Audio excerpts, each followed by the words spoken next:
Welcome back to the Brewer Fanatic podcast. I'm Spencer, joined by Joseph once again for our second episode of the 2025 Minor League Special.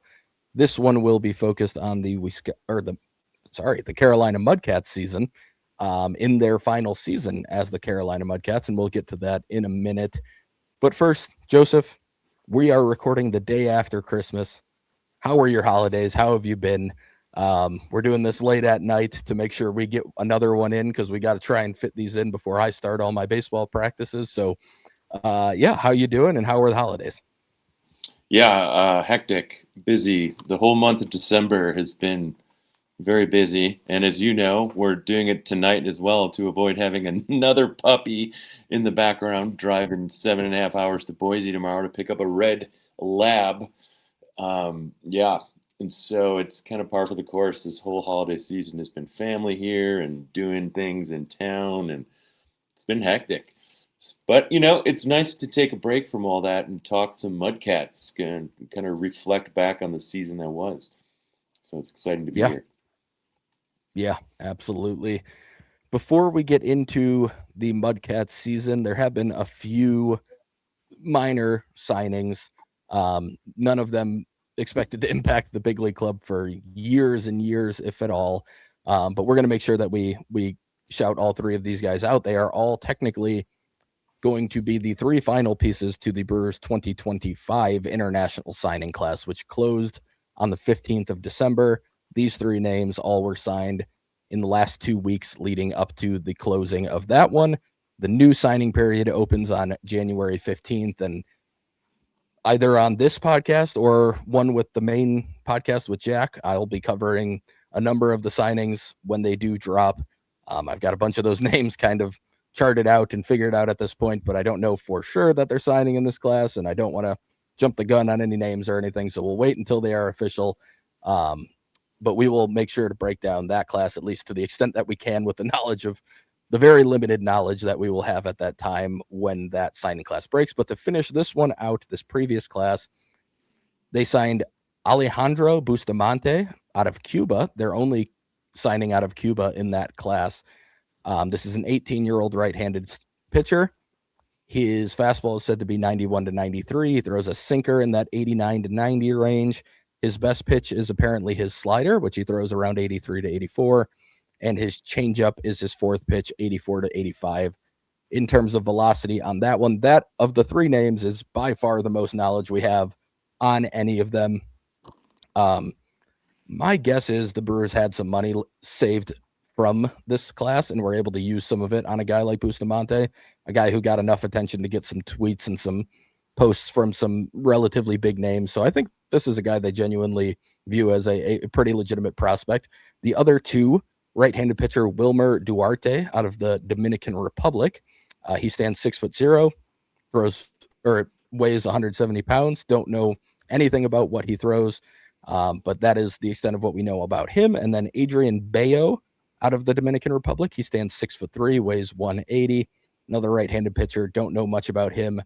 Random thing I noticed is that he does follow Brian Bello on Instagram, and it's one of his only people that he follows. So perhaps some sort of familial relation there, but I don't really know. I can't say for sure.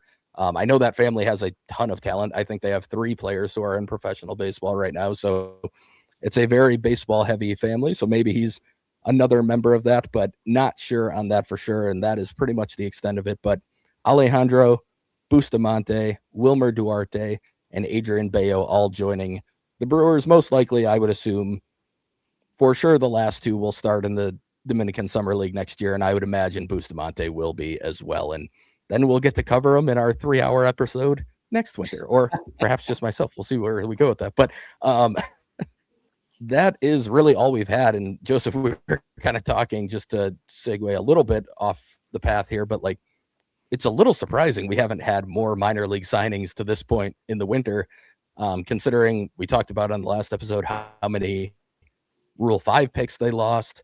They had a lot of minor league free agents, I believe like 22 minor league free agents after this past season, and they've really only backfilled, I think, 3 spots in the upper minors with signings so far, and then Cole Phillips being their minor league Rule 5 pick, who's not going to be playing in 2026 anyway. So it seems like they have a lot more to do. And you and I were kind of talking about how maybe it points to a trade or two that we could expect to see some upper level talent get added at some point, or that they're kind of thinking about it that way. But otherwise, I think we kind of have to expect that there's going to be an influx of a lot of moves over the next couple of months. And they might not be super exciting in the moment, but as we've seen a lot of times, the Brewers have gotten talent out of these groups of under the radar minor league pickups. So I guess that could add a little bit of excitement in terms of just seeing an influx of players coming in, if that's to be expected. But is that kind of how you see it as well? And do you think maybe we start to see, as the new year hits, like a bunch of minor league signings? Because it feels like they have a lot that they need to add.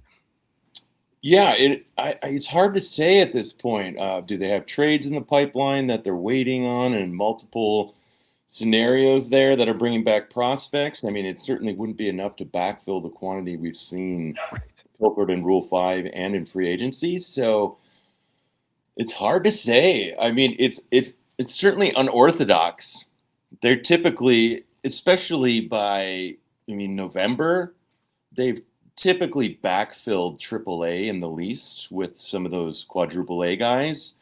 To only have 3 players and a Cole Phillips who we think is not playing next year, and then backfilling the international class, there's a lot of work to do. Yeah. I mean, goodness, I don't know the numbers off the top of my head, but they have vacancies. So if you have glove and will travel, go for a tryout. Yeah, so I don't know. It's really interesting. I don't think I was thinking about that this past week. I don't recall a time, at least in recent memory, where we've been in this late of the off season and had this amount of vacancy across the upper levels in particular. So it's hard to know what's going on, but there's still, it could come in a flurry. It often does. And so they could be waiting on guys. They might have, more than one guy they're thinking about and they're waiting to hear back. But until the offseason continues to progress, we're just not going to know. We're going to be left in limbo. But, I mean, what is obvious is the vacancies are definitely there. Yeah. So we'll just have to see how it plays out. Yeah. I would venture to guess we will see a couple of independent ball signings. Yeah. They always bring a couple of those in over the winter. We'll see some stuff like that, but it's going to be interesting because like you said, I can't remember a time where you were this deep into the offseason and you had very clearly like just a ton of openings in the upper minors. So we'll see where that goes, but it was something we both were kind of talking about and noticing, and we'll just have to see how it plays out. But to move into the subject of this episode, which is the 2025 season for the Carolina Mudcats, as I mentioned, it will be their final season as the Carolina Mudcats. They will be moving to Wilson, North Carolina from Zebulon, and they will be rebranding into the Wilson Warbirds. So for those of you watching on YouTube, the logo and the kind of the different design that they've gone with is on the screen right now. It's going to be something Pardon that me. they are. I'm going to go take care of this barking dog. Go ahead. The Warbirds is going to be the name. Like I said, they'll be in Wilson. They will have definitely some different colors. I mean, it looks like a minor league team, but they didn't go super overboard. I don't know anything about color. I couldn't even tell you. I can tell you there's red. There's like a bluish green type. Hopefully you're watching, because me describing this is going to be just horrendous. But that is the logo we have on the screen right here. I'm going to throw up the uniforms that they're going to be wearing, and they're a little funky. But like I said, it's the minor leagues, and that's kind of what they do.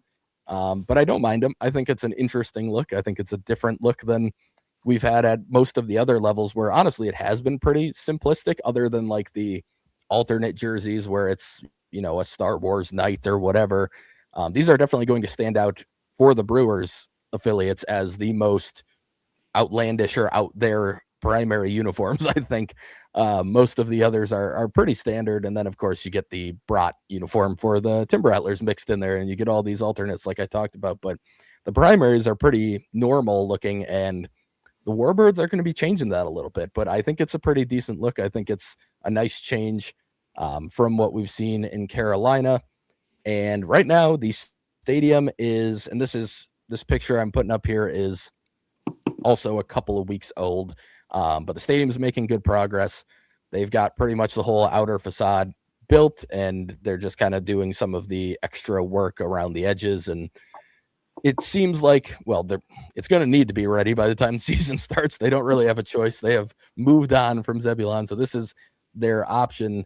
But it should be ready, and it looks like it's going to be a cool place. And we got a question from Ostentatious on what might change with the affiliate in Carolina that we need to think about in terms of conditions or anything involving player development. So I'm not aware enough of North Carolina's just general structure, so I had to look up where this move is actually taking place in terms of distance and direction, and where it's going to, if it's going to change anything in terms of like the environment. It's about a 30-minute drive from Zebulon to Wilson. It's technically 30 minutes closer to the ocean, but still not very close to the ocean. So I don't think it's really going to change anything in terms of the weather or the environment that they're playing in general. However, I think the main thing, and it's really just positive stuff, the main thing is that it's a brand new facility they're going to be playing at and practicing at and having access to. The old one was quite outdated, and it didn't have very nice. I mean, they had done a decent job of making sure it was fine for players to be there, and wasn't like, it was probably still better than like the visiting clubhouse for the A's when they were playing in Oakland. But we're talking about a place that was very outdated. It wasn't taken care of super well. And now this is going to be a brand new facility. I don't know exactly the ins and outs of what they're going to have, but I would imagine you're going to have better technology.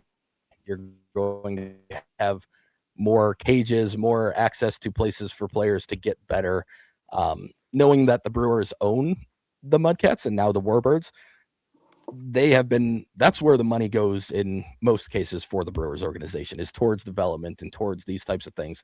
And with a new stadium being put up, and with, we haven't mentioned, new regulations potentially going into place for some of the technology, they may have to be a little careful, and maybe they'll have to change some of the plans they were originally going to have put in place for technology. But still, I would imagine they're going to be getting about as high tech of stuff and as new and as up to date as they are allowed to have. And I think that's all just a positive for the players, for the coaches, and for the team and the organization to have the newest, the most up to date, and the best technology and facilities that you can have. And honestly, this was the one place of all of them, including the DSL, including the Arizona Complex League, of all of the Brewers minor league facilities, this was the one that was clearly standing out as a sore thumb. Like, it was a lot worse than everything else they have. Appleton had their upgrades a few years ago, and it's fantastic. It's a great facility now. Huge locker room, really nice indoor cages and stuff for now a place that, is going to have some pretty rough weather. Biloxi's still less than a decade old. Nashville is always trying to stay up to date because they like the idea of being able to sell them on potential expansion in Nashville. So it's something they work really hard to make sure their AAA stadium is in really, really good shape. And then they invested heavily in the ACL. They invested heavily in the Dominican. This was really the final piece. And I was talking to somebody about this, Joseph, and I don't know, and maybe you don't know enough about everybody else's facilities, but I would imagine from top to bottom at this point, the Brewers will probably have the highest quality facilities just across the board once this stadium is up and running, because I can't imagine hardly any teams have as either recently renovated or brand new stadiums, or just really well kept stadiums, and then brand new facilities in the DR and in Arizona. Like, I just can't imagine other organizations have all of that going for them right now. Do you know any better? Do you know, maybe I'm wrong, but in my mind, it kind of seems like the Brewers are probably at the top of the food chain right now in terms of minor league facilities. Yeah, there's certainly, it's interesting because now Keesler Federal Park is suddenly on the to-do list for the Shuckers. And I know that Zebulon and Five Counties Stadium. Historically, it was a historic franchise, and the thing is yeah, the stadium gets old, and you could see it in kind of when you were watching on the day to day. And however, I would say also credit to them, they did, they made all the necessary upgrades to qualify for those prerequisites that MLB thrust upon organizations. So Right. they did meet all standards, and they were working towards the new stadium. And I know, there's sentimentality in that area. So personally, I tread lightly there. And man, it was just, it's always sad, because a fan base that is in that 5 county region, they obviously have their whole nostalgia wrapped up around it. But to your original question, I think we'd be hard pressed to find another organization that's at least doing better on doing more. Right. Because if you take into consideration the complex and the T-Rats doing their whole deal as an organization themselves, it's fairly impressive. But I'm sure there's others doing the same. I mean, there's so much money in these organizations, Oh, and yeah. like I think off the top of my head, I'm sure like an organization like the Padres or the Dodgers, for crying out loud, with their millions, or any New York teams. But what the Brewers are doing, regardless of what other people think, it's just thoroughly impressive. And I know I can be a broken record on this. However, it's important to say that when fans gripe about certain things transactionally, whatnot, the baseball organization is an organization, and there are many, many levels beyond any other sport that we have as a major professional franchises in the United States. And so to consider that they are putting their money back into the org, improving facilities, that makes an impact. You might not see it in the payroll, but it makes an impact about the organization standing, and they've won it for the second year in a row, Organization of the Year. It's noteworthy, and it's impressive, and I think it deserves much more recognition and appreciation than it gets. So, Yeah.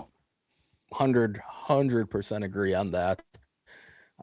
It's something we've talked about on the Made podcast. You and I have talked about it on here, but it's just, I don't think you can point it out enough. I understand, and I fully understand why people get frustrated with payroll concerns and everything else. And like, that's what being a fan of a sports team is. You get to have an opinion, you get to voice that opinion. right.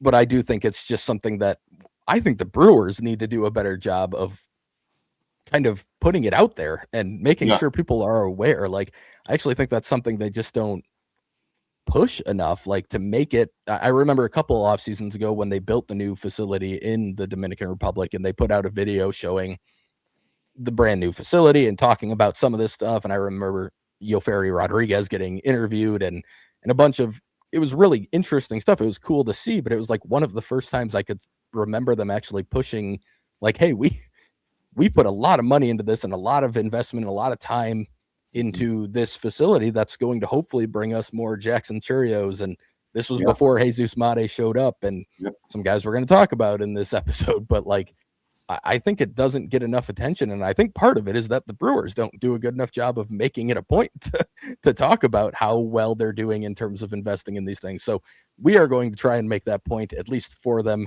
on this episode quickly Yeah. here. But I think it's just an important thing, especially in the modern era of anything, in the modern age, that when things are so watered down, right, across the board, and things become big box stores or things of that nature, when you have a culture of an organization, of a professional sports team, and the Packers, they get to tout that they're community owned. Well, that's great, obviously, and they have a board and things like that. But to have a family that owns the franchise and it has kept them in Milwaukee, to continually develop the organization through people and through their infrastructure and their facilities, it's just a big thing. And we see every offseason that people from the Brewers organization get plucked, and they go to other orgs with new opportunities, perhaps more pay. But that's a testament to their processes and that they're working. And I think it's a beautiful thing. And I think that in and of itself, beyond the World Series and, in this big money era of baseball where it's really hard to compete with those big markets, I think that what the Brewers are doing and how they're doing it, in my opinion, again, my opinion, I think it's just as noteworthy and frankly just as impressive than a team that can go out and spend hundreds of $1,000,000 on these big players, big contracts, develop a super team, and then, win a World Series. It's awesome. However, I love what the Brewers do. And that's why I continue to be a fan of the Brewers. And I just hope that, to your point, that they can bring that more into the forefront. Because I know Attanasio makes, the summer of fun comments and then he gets made fun of on social media. Okay, fair game.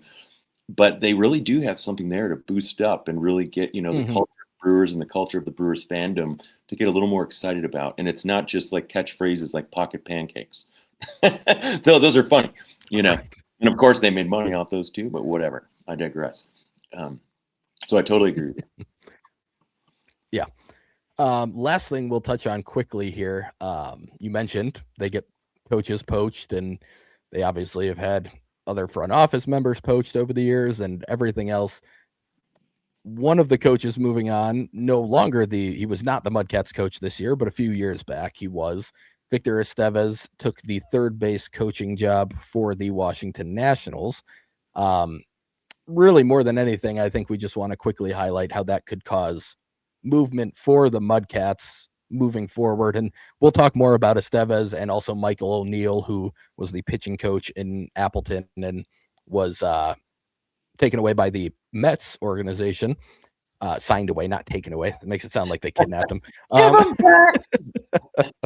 But those two will be some big losses, and we'll talk about them more when we get to Wisconsin. But just to point out, like, it could end up changing some things for the Mudcats moving forward, because you might see movement from the Mudcats up to Wisconsin.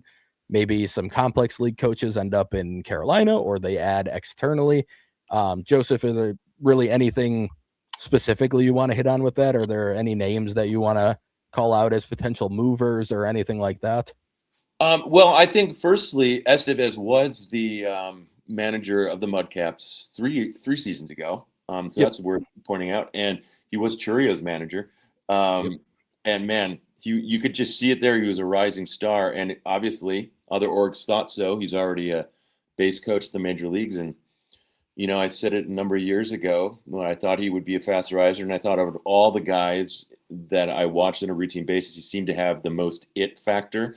But yeah, obviously Nick Stanley may no longer be in Wilson for their inaugural season, which would be, kind of be bittersweet if that's what happens. But I imagine they'll promote from within in some capacity. Could be Nita down in the complex. Could be somebody within the current Wilson staff that gets promoted. It's hard to tell. They just, the Brewers just brought a DSL pitching coach up to the major league staff. So maybe I'm completely off. But yeah, it certainly will be interesting.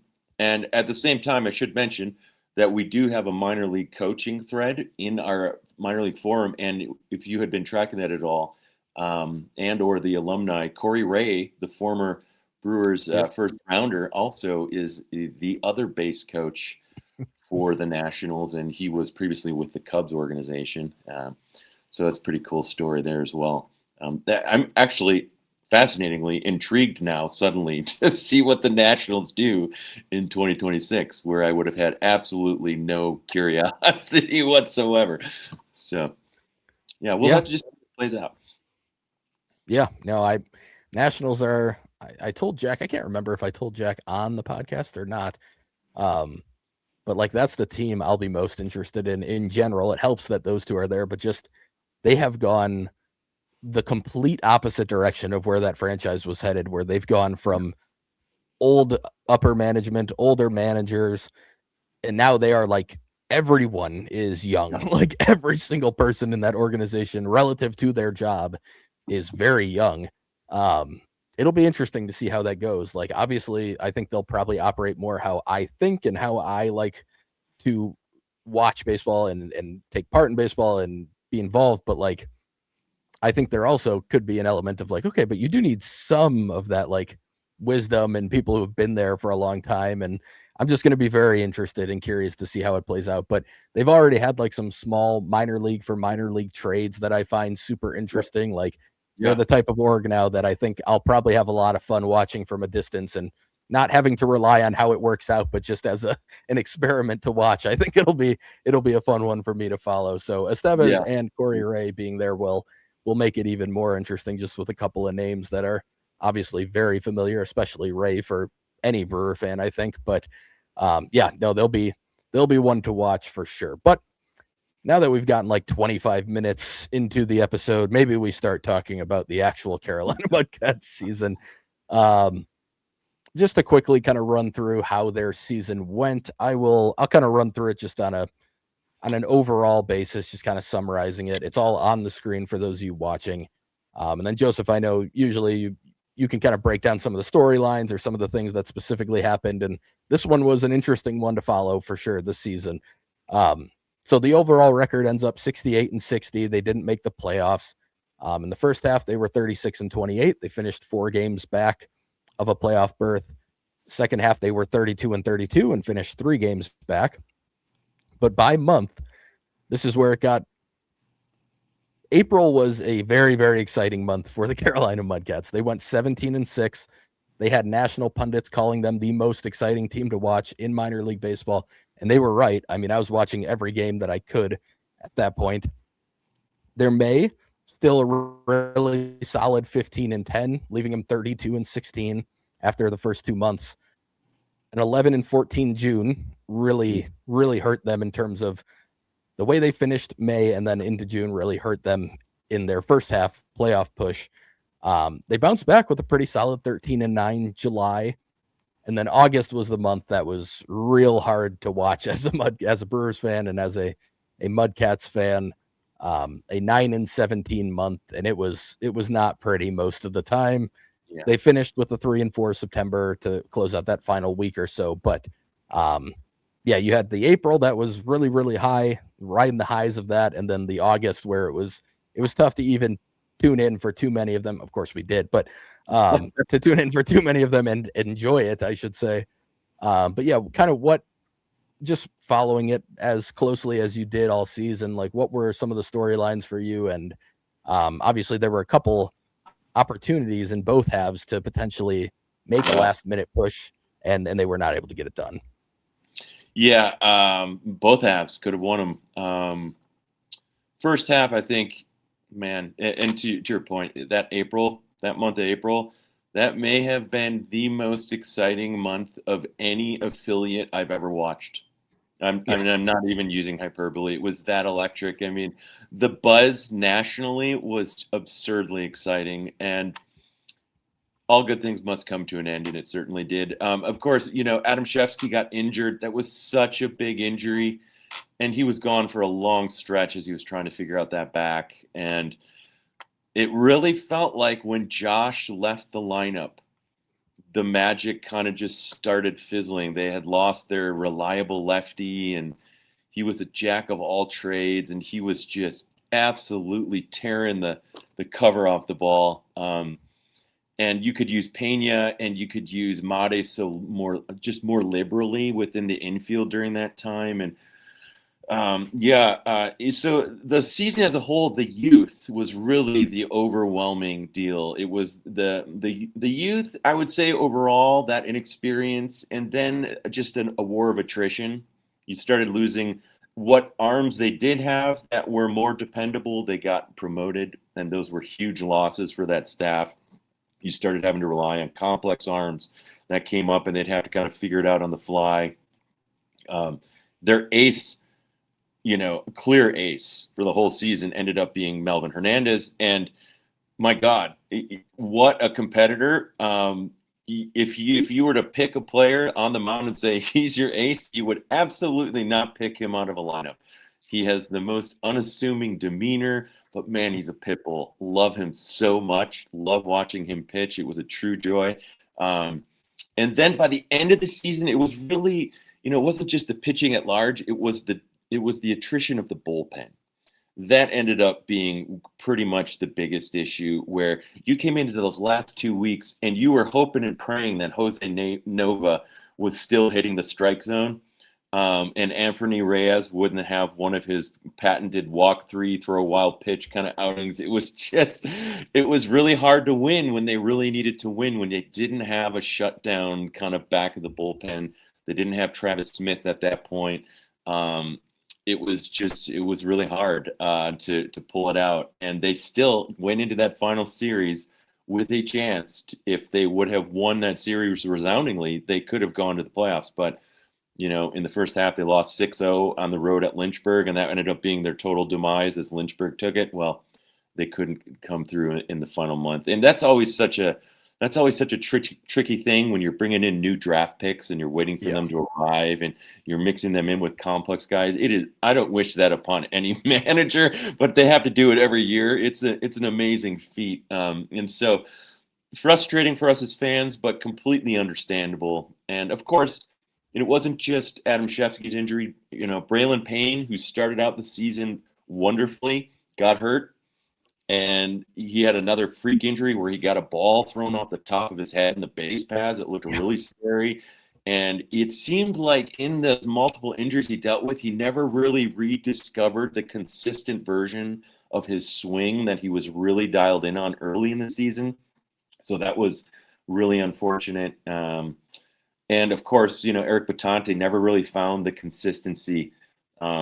He shows me so many things I like, and we'll get into more in the player tiers, but he just never seemed to really master the strike zone in 2025 for whatever reasons. And I think with him in particular, it may just come down to the fact that he cares so much and studies so hard and tries so hard that he may get a little caught up in his head. And I think that maybe it's something he's working on this offseason. Of course, can't verify that, but yeah, a season at large, up and down, roller coaster ride, start to finish.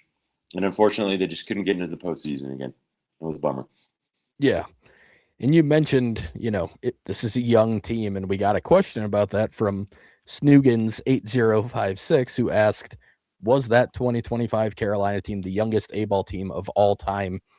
He said he can't imagine it gets much younger than that, especially with no longer the rookie ball, meaning above the complex league where they used to have like the Helena Brewers, no longer existing. So this was hard to research. There was no real way for me to research it. So I kind of had to go back through Baseball Reference and just kind of look at a bunch of low A data. And in the end, you could really only go back to 2022, which is when they kind of restructured things and they changed which league was which and everything else. So I went back that far. The average batting age for the Mudcats this past season was 19.1 years old, easily the youngest in 2025 and easily the youngest in that whole 4-year time frame. The closest any team had was 20 flat. So nobody else was even in the 19s and all, and they were barely 19. They were 19.1 on average throughout the season. So very, very young team offensively. And then the pitchers were only 20.3 years old on average. And to be clear, this is like a weighted age that they use in Baseball Reference. So it factors in who pitched how many innings and who hit how many plate appearances. And it just kind of weighs it that way so that you're not getting, there's one 24-year-old on the team and he counts the same as, everyone else, even though he only had like 5 at-bats. It's all weighted on how much they actually played. So the pitching age of 20.3 was the youngest this season, and also by far the youngest since 2022 in any of the leagues, any of the 3 low A leagues. So I think the closest was actually 20.9. I think there was only one other team that was under 21 at all in that 4-year span. So I don't know for sure that it's the youngest ever, but in recent history, it was by far the youngest team. And to be clear too, like that's both batters and pitchers. The 2 teams that were closest, they weren't close. It wasn't the same team the same year. Like we're talking about 2 very different teams from different leagues that were closest. So like this is by far the youngest team in any of the 3 low A leagues since 2022. And yeah, I can't imagine it gets much younger than this. Like you go back far enough, I'm sure there was some sort of weird situation that led to some really, really young teams or something. But like, I think there's a chance this is the youngest team ever at the low A level. And they still went 68-60. And we talked about all the ups and downs. We talked about how, there were struggles throughout the middle part of the season and movement up and down, but the fact that the movement even included guys that young, like it was just constant teenagers really that were playing for this team. And that's impressive in reality to when you look back at it and you go, okay, they were 8 games over 500 with a team that was by far the youngest in the league. And I think as we go through, especially the position players, but also a good chunk of the pitchers, it'll kind of become clear how they were able to do that because there was a lot of talent on this team. And I'll let Joseph touch on some of the age stuff here quickly, but I do want to say just before we get into the player tiers, we're going to have Jesus Mate and Luis Pena and Marco Dinges all on there because they all did spend, especially Mate and Pena, spent most of their season in low A. But we have a lot to talk about in this episode, and I don't think we will have nearly as much to talk about in the Timber Rattlers episode. So we are going to save the discussion on those two and all the questions we got, which we got a bunch of them, for the Timber Rattlers episode. So don't think we're skipping over the two players that are probably the best two from this group, but we're going to save most of the discussion for the next one. But Joseph, those two obviously played a very big role in the batter's age being as low as it was. But I guess what does it say to you that this group was so far and above everybody else in terms of just how young they were? Does that kind of help put it in perspective how it actually was, even though we talked about it was a solid season already? Like, does it make it even look a little bit better once you look at it from that lens? Yeah, and it also makes it a little more fascinating because you don't really know. It's really hard to put a full read on it. It kind of plays out a little bit like you would feel after a DSL season, where you're like, well, I don't really like. So, and for me, part of that thought exercise I have with them is in terms of like gap power or power hitting. The Brewers seem to have a bevy of utility guys that are kind of, they're kind of slap hitters, for lack of a better term. They don't have a lot of power as of yet. And then they added a Josiah Ragsdale, who's kind of a plug and play kind of veteran who's also a contact guy. Good, but very adept at it. And I think will start quite a bit higher next year. But it's a little bit hard to get a read on it. Like I think of a guy like Braylon Payne, who has shown power to gaps, and he's shown the ability to hit with emphasis and with meaning. However, he's been injured, and so he's lacked the exposure we kind of need to get to form a really good opinion. So then, with the Mudcats, soon to be Warbirds in particular, where I kind of fall back on is who are they playing? Like when a guy like Luis Lameda, who I quite enjoyed in terms of a fluidity of an athlete, but when he's red hot, but he's losing opportunities to a guy like Filippo Dituri, who is mired in another second half slump, kind of tells you what they think organizationally about a player. The year prior was Miguel Briseño, who kind of fell to the wayside as they were trying to get in. And so in the second half, the pitching was overwhelmingly high school age level that was coming up. It was pretty profound. And you had guys like Jaden Dubanowitz coming up there, Ethan Dorches, and, they were getting a little bit of touting remarks from Baseball America when they were in the complex league. And then they came up and they didn't miss a beat. It was, they're not thrown with a lot of velocity, but they just know how to compete. They know how to pitch, kind of piggybacking off of Melvin Hernandez and his ability to do the same. So it's fascinating to see that having these young arms who haven't really developed their velocity yet. And not to say they don't have anything that's like competitive in low 90s, but they know how to pitch. Fascinating to dream on what they might be as they start adding and working on velocity. We'll get on that in one of the major players in the T-Ret staff next episode. But yeah, the youth at large, it kind of just 8 games over, absurdly young, historically young. It just lets you dream a little bit on what the development path might look like in, say, 2-3 years, especially when it comes to the premium players. If things bounce right for at least a few of them, boy, that gets really interesting. Really interesting. Yes.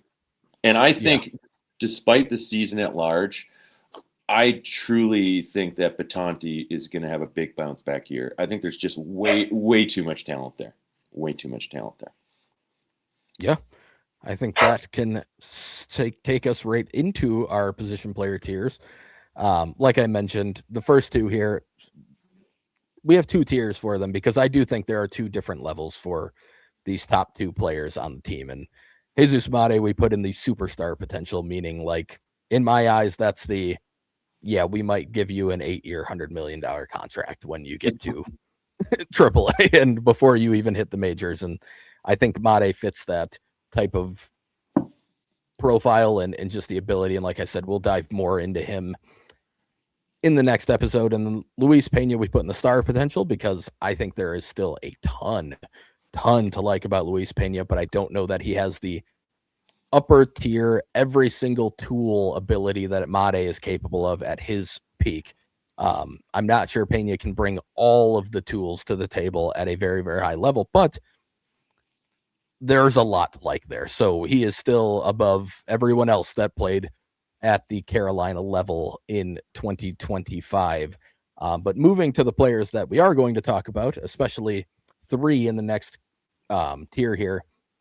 And I do want to say we're going to talk about two different tiers, but I think both of us kind of agree that there's some back and forth that could absolutely be had on some of these guys on which tier that they actually fit in. But starting with our tier called MLB Caliber Tools, I'm going to name the four, and then we can go through each of them individually a little bit. So we have Braylon Payne, who was obviously the first-round pick in 2024 of the Brewers. Marco Dingus, another 2024 pick. And like I said, we'll save most of his discussion for the Tim Rattlers one as well. Josh Adamszewski, who we have a question about, and we have a bunch of Braylon Payne questions, I should say. And then Brady Ebel were the four that we put in this one. Quickly to move to just kind of what we saw from all of these guys this season. So Braylon Payne had a, as you mentioned, super up and down season. Fantastic start to the year. We were starting to see more power than we were really expecting to see from him, especially this early in his career for a guy who was, to start the year, only 18 years old still. Mid-season, especially in that like May or June range, there were some pretty big struggles. He was suddenly out for an extended stretch without being placed on the IL. My guess is, and this is based on what I noticed when he came back, they were making some swing changes with him and working with him on the side more than anything else. And he came back in July and had a very, very solid run in July for a few weeks. Then he was injured, one of the injuries you mentioned. And yeah, there's a lot to like here. In the end, he was an 18-year-old for 90% of the season and then ended up with a 113 WRC plus. We saw 8 homers. We saw 31 steals. So like on the high end, those are all really, really good things from him. But under the hood, I think there's plenty to be concerned about with this season as well. The strikeout rate over 30%, 30.1%. That's a lot higher than we were expecting it to be. That part doesn't worry me as much as the whiff rate does. The 35.8% whiff rate is very high. That's just a lot higher than I would have guessed we were going to see from Braylon Payne early in his career, where we thought he was a slappy, get the ball in play type of player, use your speed. And he's come out and he's tried to be a little bit different with the power, and we saw the power show up, like I said. So it's not the worst thing. It's not like this was all bad. I think there was a lot of good here. But even though he was showing the power, at the same time, he's still at a 50% ground ball rate. So he was hitting the ball, trying to get to power. But when you're doing it and you're hitting it on the ball that often, a lot of what we're seeing here is very comparable to like all of the concerns that a lot of people have with Garrett Mitchell. There's some very legitimate raw pop, crazy good athlete, very fast, dealt with a bunch of injuries, hits the ball on the ground a lot, whiffs a lot. Like that's all Garrett Mitchell. All of that is Garrett Mitchell. I think the difference for me, and the reason he's still quite high on my list, and we have a question I think about that, so I won't go too far in depth on it, but for me, a big reason I liked a lot of what I saw from this year is that, yes, all of those concerns are real. Braylon Payne just turned 19 when Garrett Mitchell was drafted, he was over 21. We are seeing these concerns in the minors when he's 21, 22, even 23. To me, that's a very, very different scenario than a guy who was 18, barely 19 throughout the course of the season. Now, in 2 years, if all of these things are still here, then it's pretty fair to say, like, oh boy, that's very concerning. But for me, a guy who made some swing changes, a guy who clearly was trying to tap into more power, I think we saw a lot of good things, but we're going to need to see him build upon it each year. And it's going to be a slow burn. This will not be, he was always going to be a slow moving pick. I think most people knew that when he was drafted. But it's going to be a slow burn. This is not a guy that you're going to see fly through the system. I don't think at any point, even if he starts to put it together, I think he'll move slowly. I think they'll be careful with moving him too quick. Probably like a level a year, maybe he goes to in 1 year. Like, I think he'll be in Appleton next year. Maybe you disagree on that, but like, I think that's where he'll start. But I don't really expect to see him in Biloxi next year. I think he'll probably be in Appleton the whole season, maybe a cup of coffee at the end. So that's kind of how I viewed his season, and very up and down, like you said. But I guess, what did you see from him? And then we can jump into, like I said, we got a bunch of questions. One of them I'm going to say because it ties in with, or couple tie in with Batanti actually. But we did get some questions. But just before we get to that, what were your thoughts on his season? And I guess, do you kind of agree with what I'm saying in terms of the age difference being a big reason that I'm, for me personally, not as worried about the Garrett Mitchell type of concerns at this point? Yeah, absolutely. It's an incomplete. Like, it's hard to, it's hard to really form a complete picture. And I think the concerns are valid. They're there. But again, he's so young. I think he's, he also has a very good reputation. He's a very hard worker. He's got a good head on his shoulders. Got a lot of familial support. If anybody watched the games this season, it was always such a pleasant surprise. Like Chris Edwards, who's been fantastic since replacing Greg Young, and he's going to be on for Wilson again next year. Thank God. He's such a great watch. Very fun. He takes emails, and he does all these historical baseball today in baseball thing. And it's just super fun for baseball nerds. But anyhow, Braylon's mom writes in all the time, and it's so great to have a mother of a player like that involved. Like, so clearly he has family support. I think really he just needs to stay healthy. And I think the concerns there, the two, when you start, okay, he's 19, but if certain trends play a certain way, I think the natural concerns would be a Garrett Mitchell or Eric Brown Jr., frankly, with the swing kind of issues. You hope it doesn't go that way, but he has youth on his side. He's got work ethic. He's an incredible straight line athlete. He's not a twitchy athlete per se, but he's incredible straight line strength and speed.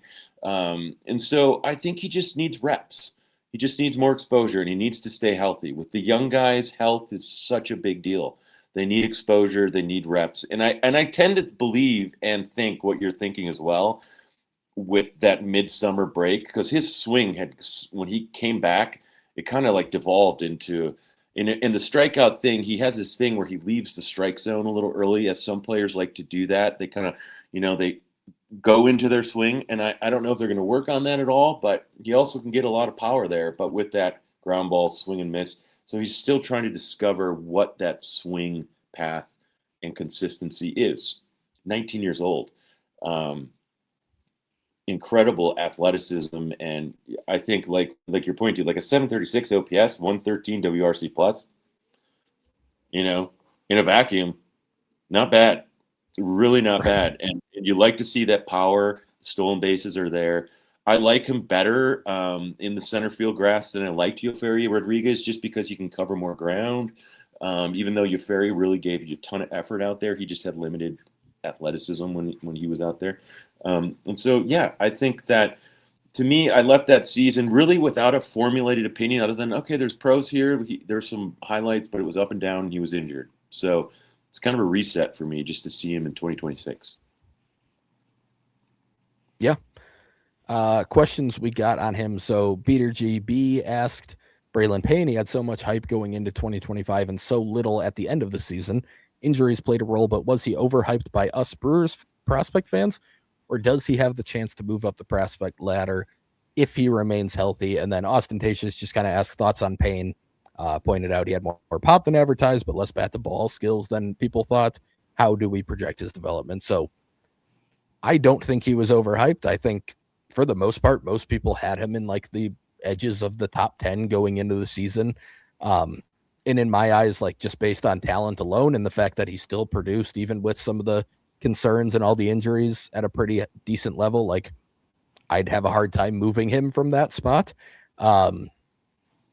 I think he still very much has a chance to move up the ladder, but yeah, he's got things to fix, but the upper level talent for Payne is still up there with anybody in the system, I would say, just based on the athleticism and the power and the speed and everything that he has in terms of pure talent. The likelihood of reaching it, I would say not as high as certain other prospects, but I would still say at his age and given everything else, I still see a pretty bright future, very much within the cards for him. But yeah, Joseph, kind of what do you think on that? And do you think he was overhyped, or do you think it's just pretty much about what he ended up playing out as? Yeah, I don't think he was overhyped. I mean, I think that people questioned the pick when it happened. And right. I think he exceeded those expectations in his limited exposure in his debut tail end of the season. And I think he just had injuries. Like, really, it's hard when you're that young. Again, it's just hard to really, we don't know what's going on for a player in terms of this. Is this his real first exposure to multiple injuries? And I'm telling you, when he took that ball in the head, that was super freakish, and it was pretty scary. Honestly, I was worried he might have fractured his skull. It was just really unfortunate. And sometimes when a season, when a season's doing things like that, you're kind of like, okay, it's a little bit snake bitten this year. So I'm not going to read too much into anything. Those are freak injuries. It's, nothing on the player. And so, yeah, I think everything I said in my initial response just plays out here as well. It's like he's got talent. He's got a good pedigree, and he just needs experience. That's really it. And then we can start parsing out what's actually happening here. If he's doing this whiff rate, 2 years from now, I think then we start actually being concerned, in quotes there. It means that he's still exiting the box. He's not balanced on his, his feet, and he's probably, his timing's off. And so, but we'll see.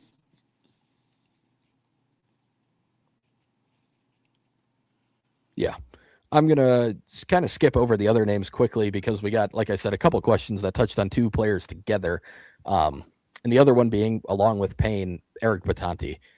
And Batanti, we'll go through him as we answer these questions, I think. So Sprawl 135 on Twitter asks us, Brewers have done well with players who have advanced hit tools, but not as well bringing along lesser hit tools. What's your confidence in them developing guys like Batanti or Payne with hit tool questions? And then Snoogans 8056 mentioned more along the lines of like the actual, just the way the Brewers do things. He said, our focus at the plate seems to be stressing plate discipline. Our focus in the draft and international free agency stress youth and pushing it aggressively. Do you think the combination of those two philosophies tends to show more warts than preferable at the lower levels? Would Batanti and Payne be much more highly thought of if they were more aggressive and not having to protect the entire plate at the end of every at-bat? So I think he's kind of going into taking too many strikes early in counts for both of them.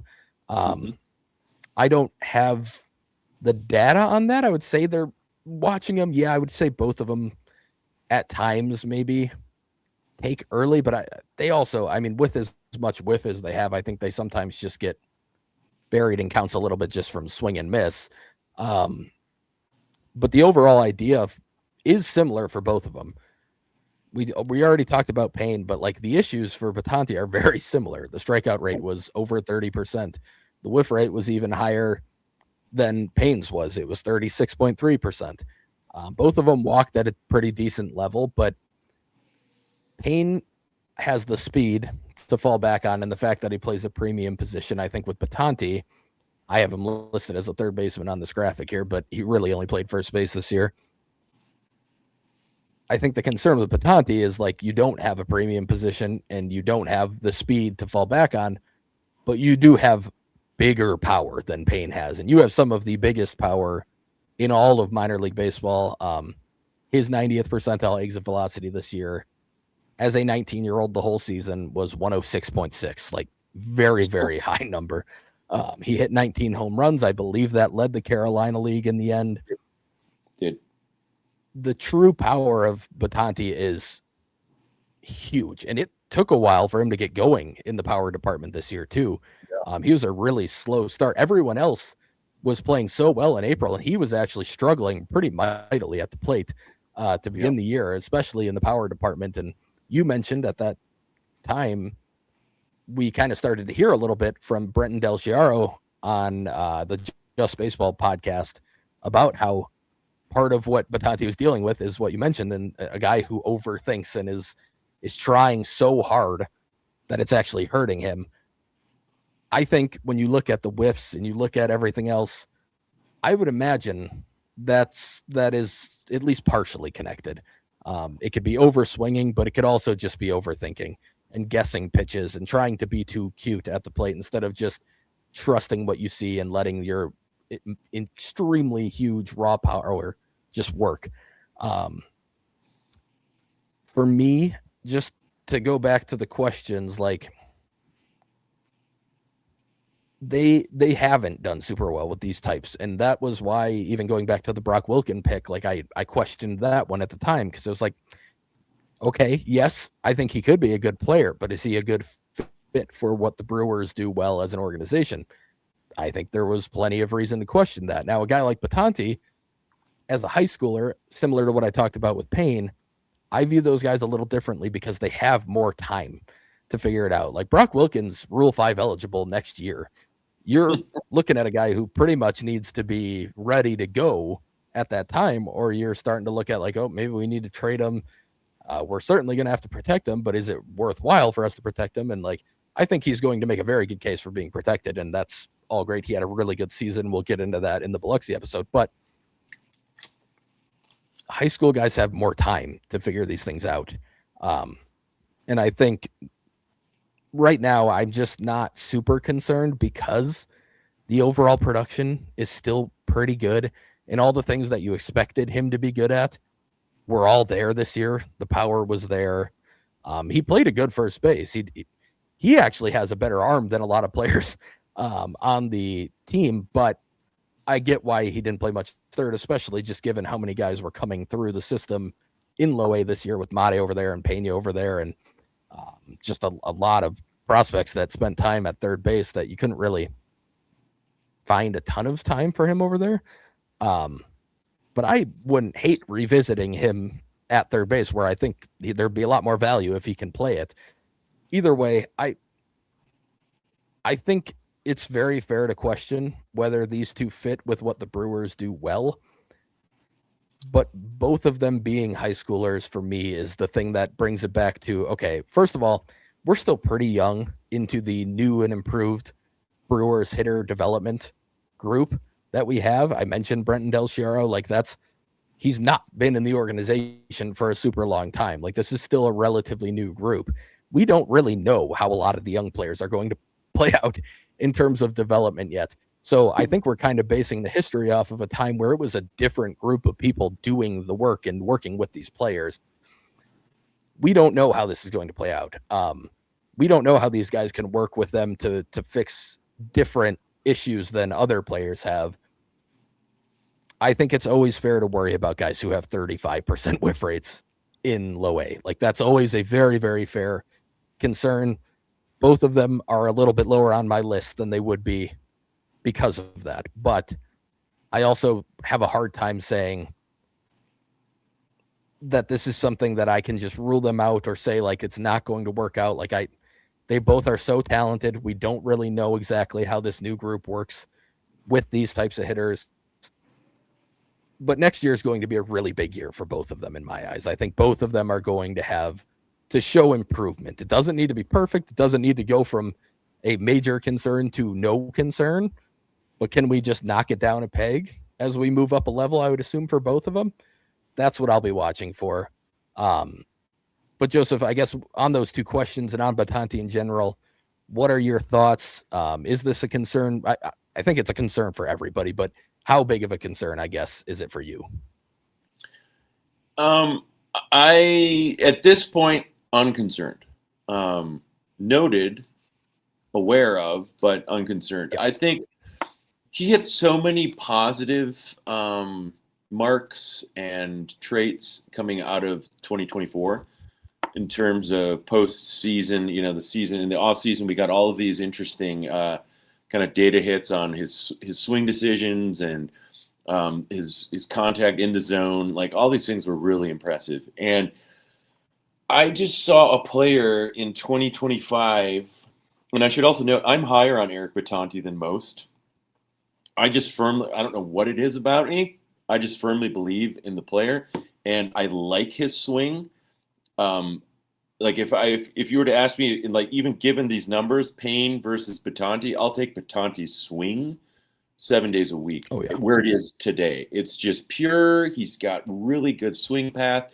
There was something going on throughout the season where he was missing very hittable pitches. There was something with timing. I don't know if he was under it, and I don't know what was going on there. But to me, that's where I was like, he should be hitting those pitches. And I would be almost positive to say that the Brewers know about this, and they're going to be working on that this offseason. Like I'm telling, like pitches that, and he hits absolute nukes, like just absolute nukes. Opposing announcers don't know what happened. They're like, "Holy cow, that's the hardest hit ball I've seen all season." And so he was, to your point, he started really slowly, like was striking out a ton early in the season, wasn't really finding any success, and I think when you're crawling out of that type of hole, when all of your teammates are just absolutely crushing, they're getting touted, they're getting notoriety across the landscape, and then here you are, another high caliber player who's just mightily struggling, not carrying your weight. It has to play. I mean, he was 19 at that time, had to have been playing head games, Right. and so I like the defense at first base. I think it's plus defense over there. He's got good range. He's fluid. He's agile. I agree with you. It would be nice to see him get more third base opportunities again. However, he was a safety net over there all season long. He hasn't been injured. He's been available. I look at all of those things, and knowing what Del Chiaro said about his work ethic and that he cares, to me, that is a winning player. That is a player that's going to figure it out. And I don't know if he's going to need to get with a sports psychologist this offseason. I don't even know if that's accurate. It could have just been something entirely different. But when I enjoy watching him swing the bat, and I just feel like results are inevitable. And so I tend to be further along in the belief train there than I am with Braylon Payne, where I think there's a little more work to be done to rough out those or smooth out those rough edges. But to your point as well, both very important seasons, obviously, for similar reasons. And man, I just hope they can, I really hope they can perform this year in a really high level capacity. It'd be great.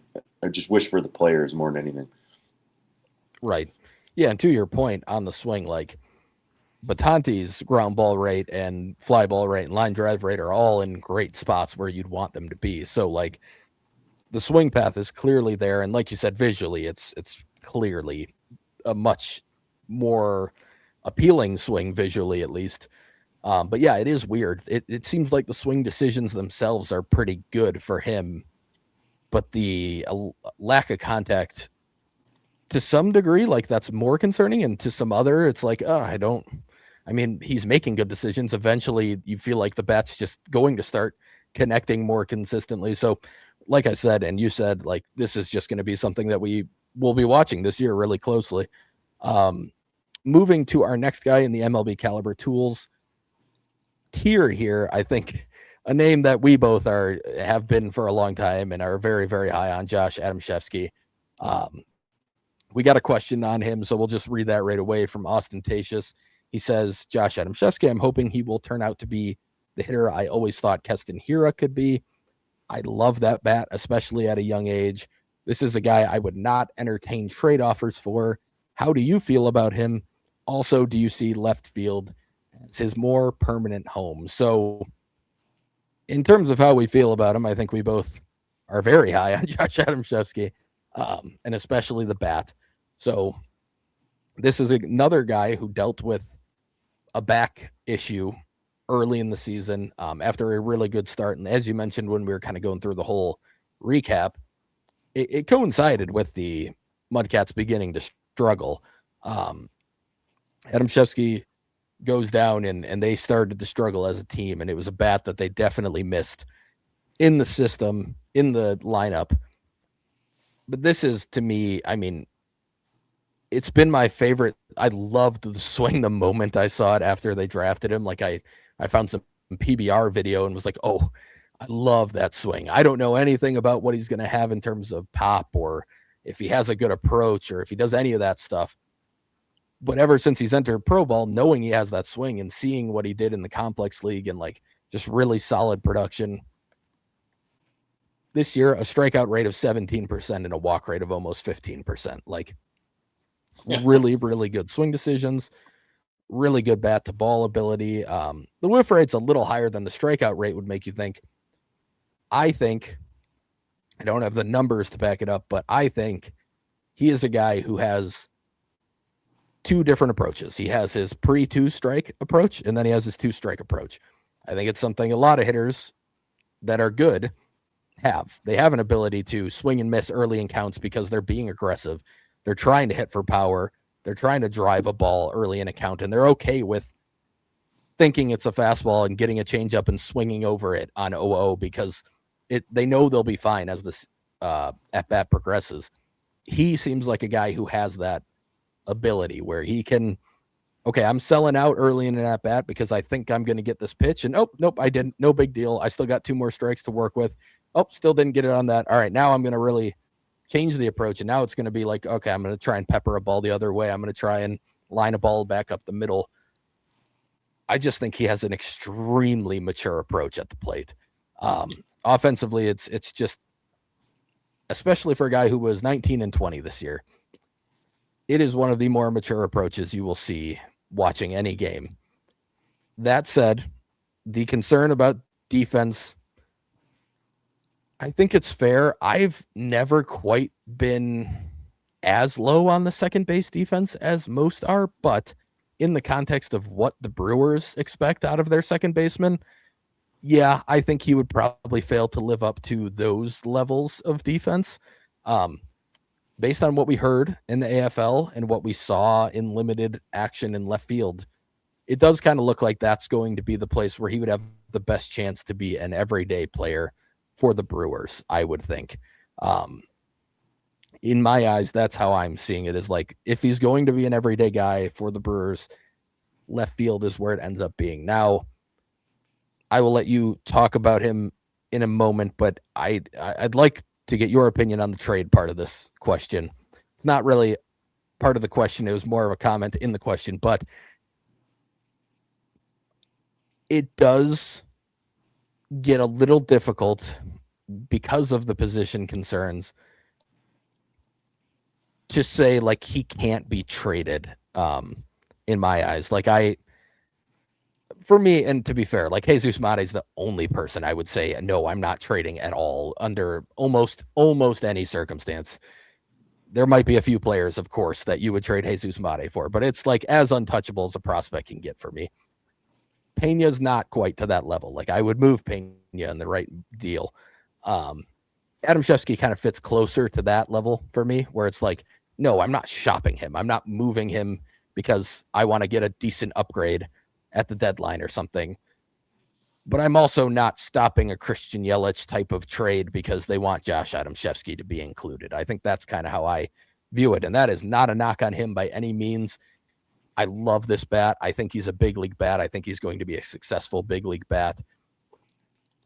But I do think it's fair to have concerns about what he ends up being at the big league level for the Brewers because of the defensive concerns. And the other part, and you don't want this to happen either, but like back issues for a guy that age are always going to have to be something that you're a little cognizant of, and you have to have a little concern with that. And you hope it's not a problem moving forward, but we've seen what a back issue can do to Yelich, and he was a lot older when his really started having issues. Like I had back issues in high school, and I've had a terrible back since high school, and it's not good. You don't want that. So I'm not crazy concerned about it. I think we got pretty good news, and he looked good and he looked healthy when he came back from his issue this year. But all of those things combined, like for me, he's not an untouchable guy in a trade. And again, says nothing about him in a negative way. It's just more of a hardly anyone is, and he's not quite in that Jesus Mate type of tier for me. But Joseph, how do you view him in general? And then on Austin's question too, like, how do you feel about left field being a permanent home for him? How do you feel about potentially moving him? Just general thoughts on him as a hitter and as a player. Yeah. As you know, absolutely one of my favorites, has been since he was drafted. Also, shout out Ginger Paulson. Never ceases to amaze with the upper Midwest talent she scours and finds in the high school circuit. Yeah, I don't think left field is, from all I've heard within the organization, it's just a wrinkle. It's just an addition to his versatility matrix that will get him on the field as they get playing time to other young, talented players. And I agree with you in that I have never, he typically makes the plays he should make at second base. Occasionally makes a really good play. Does he make the spectacular play? Well, not as often. He doesn't have the range that a Terang has, and not many do. Right. But I've never, going into the fall league, I think it was Dykstra who was like, they moved him to left field because his defense was so bad. I was like, what is this garbage? It wasn't even remotely true via anybody I've talked to within the organization or anything I've watched in his entire career. He had he's not going to wow you there, but he certainly doesn't have the gaffes that a Luis Pena has at second base, where you question whether he has the ability to, get the hand-eye work in there for some reason. But I've always been, mildly concerned about the arm. I didn't know, would the arm pigeonhole him into just a second baseman because he couldn't get it, but then he did have an outfield assist in limited exposure in the AFL. And I know the reports out there were that he actually looked fluid and natural out there. So that's pretty impressive considering that was his first activity out there. But I just tend to think at the end of the day, his bat is so good and his approach is so mature and so evolved and advanced, and he knows what he is doing every at bat. It's abundantly obvious, and it's so rare to see that, especially at his age. And having talked with people within the organization and people that know him, it's pretty clear it's because of who he is.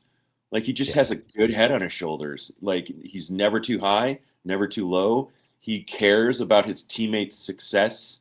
He's a team first player all the way. And, I was wondering, as all these guys, if you remember, Pena got promoted, Mate had got promoted, Dinges had gotten promoted. And I was asking around, wondering, I wonder how Josh is going to take this, because fans felt that he should have been one of the first. But of course, he had been injured. And so there's a reason why that was going on. But, what I had heard was he's not going to care. He's just going to go about his business and hope for his teammates to do well. And so right there, it just tells you everything you need to know about the player. And it's also worth pointing out, he had the game-tying double in the AFL championship game, an oppo double into the far corner. He just has big moment in him, and it wasn't the first time he did something like that all season, and he was behind in the count in that at-bat. To your point, he's not afraid to go in 2-strike counts and really put good wood on the ball. He had an insane game in the AFL where he almost, if I recall, he almost had a cycle, and he had 2 doubles. It was an absurd game. And before the season even began, Del Chiaro, again, bringing him up, he had said, and this is something that you and I had talked about before, he had the most advanced approach out of any bat in Carolina. He was the best hitter, sure. And that was with Mate, that was with Pena, that was with Dinges, all those guys. On the one person he talked about was Josh. And so I've seen a major league bat from day one when I first saw his first at bat in Carolina. It was such a good swing path. It was everything about it. And I think that is going to be his calling card inevitably. The defense it's It's palatable. It can work. It's not going to be like Gold Glove. It's not going to be, anything remotely there, but it doesn't need to be. If his bat continues trending and gets even better, they're just going to find a way to put him in a lineup. Given that, is he off limits? Absolutely not. Like, the Brewers aren't in a position to make, unless you're an absolute superstar, you're going to be available because Right. of their salary cap restrictions. They're not going to, and I'm sure if Josh ended up being in a deal, he'd go kill it in another organization. But Yep. I certainly hope that doesn't happen, because he brings me great joy when I watch him play baseball. And so, yeah, I don't see it happening anytime soon, but, who knows? But, man, I'm going to appreciate the heck out of him when we have him. So, and hope that someday Yep. it's in the Brewers clubhouse. That'll be amazing. Yes. Agreed. All right. We're going to skip Dingus, 'cause like I said, we'll focus on him in the next one. Not a ton to talk about with Brady Ebel, because we didn't really get to see all that much of him. In Carolina, it was a limited sample, only 66 plate appearances. Actually, that includes, no, it was 66 plate appearances in Carolina. I guess for me, just in the limited sample, I went back, I watched every plate appearance he had, and then I also watched I combed through the game logs. I watched some of them live, but I wanted to just specifically watch his defense at shortstop. So I went back and I combed through all the game logs and I watched every play he was involved in on defense. And defensively, I thought he looked the part of a shortstop. I thought the actions looked good. I thought the footwork was pretty good. I thought the range was solid, if not spectacular. I thought he looked the part of a guy who can play shortstop. The arm, on the other hand, I would say it was a fine shortstop arm. Nothing that blew me away, but I wouldn't say it was bad. It just wasn't like a plus arm. I would say it was like average or a little above for a shortstop. But again, this is an 18-year-old, and that is one of those things that, you can add a little bit more velocity as a position player, especially as a guy who's only 18. The bat, though, I would say, compared to like what we saw from Payne when he got to low A last year, Mhm. Ebel looked a lot more overmatched in his little sample here. Going back and watching, like, he struggled with some of the velo that he was seeing. Mhm. And that part surprised me a little bit, because he played really, really good competition in the prep circuit and played a lot of guys who threw pretty hard. So that part surprised me. And then he did struggle with reading spin from what I was seeing. Like, it just didn't look super comfortable with some of the spin. I thought he stayed on changeups really well, that's not usually the case for a lefty, especially that's just not a pitch you see a ton in high school anymore. So that was surprising to me when watching him. Like, I thought he stayed on the changeups pretty well, which is good. But more than anything, it was a small sample for a guy who probably had a little bit going on in the head. And you get a small sample struggle from a high schooler making his low A debut with a lot of eyes on him. And I can imagine there was probably a little bit of pressing going on as he started progressing. So I'm not taking a ton away from that first, 3 weeks or whatever he was technically on the roster for. Um, but I do think it'll be something I'm watching next year. Is can he catch up? You can see in the small sample, like, the oppo rate was really high. That's a guy and I don't think it was a matter of like, oh, he's trying to poke the ball the other way. I think it was, he's getting blown up a little bit and he's hitting the ball the other way because it's getting in on him. So those are things I'll be watching. Those are small sample things, but I like the defense. I like the way he plays baseball. He seems to have a really good head on his shoulder. You can tell. I mean, his dad's a major league third base coach. He's been around baseball a lot. So I'm not super concerned about what I saw, but I do think if he comes back next year and he's still struggling with velo and spin, then you have to start to wonder. It does get a little bit worrisome at that point for a guy who was drafted as high as he was. Like, if this was an 11th round high school pick and he struggled early on, sure, that's fine. But if we get 100 plate appearances into next year and we're seeing the same issues, then I'll probably have some concerns. But small sample, Joseph, what did you see from Ebel? Yeah, not much more to add. Like, he was definitely, I mean, one extra base hit, hitting primarily oppo because he's late to the ball. I agreed on the spin and the changeup too. I like the fluidity. He's clearly agile. I didn't understand how Baseball America, like we were just talking about this off the air. I didn't understand how they rated him the best arm in the system. I was like, how is that even remotely true? Like I never once even Yeah. got. Um, and so, yeah, it's very small sample, young high school kid, but yeah, his dad has been in the Dodgers org forever, from what I understand, and certainly that's a pretty good organization to be around.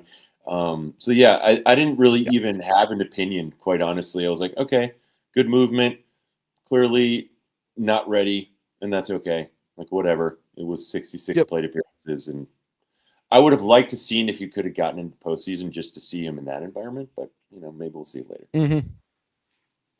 Yeah.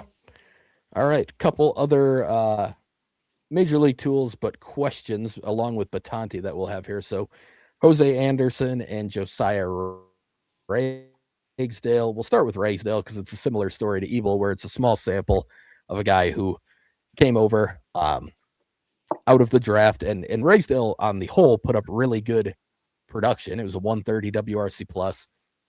Line drive rate, really, really good. He had a ton of line drives, but the lack of power was very noticeable. I mean, we're talking as Slappy gets at the plate. Yeah. About a 48% oppo rate, as high as it can get almost. But definitely some speed. Definitely gets the bat to the ball at a very, very high level, makes really good swing decisions. Looked pretty decent in the outfield in the limited looks that I saw. The interesting thing is I got data from him in college, and like his max exit velo and his 90th percentile exit velocities were not very low. Like they were reasonably up there.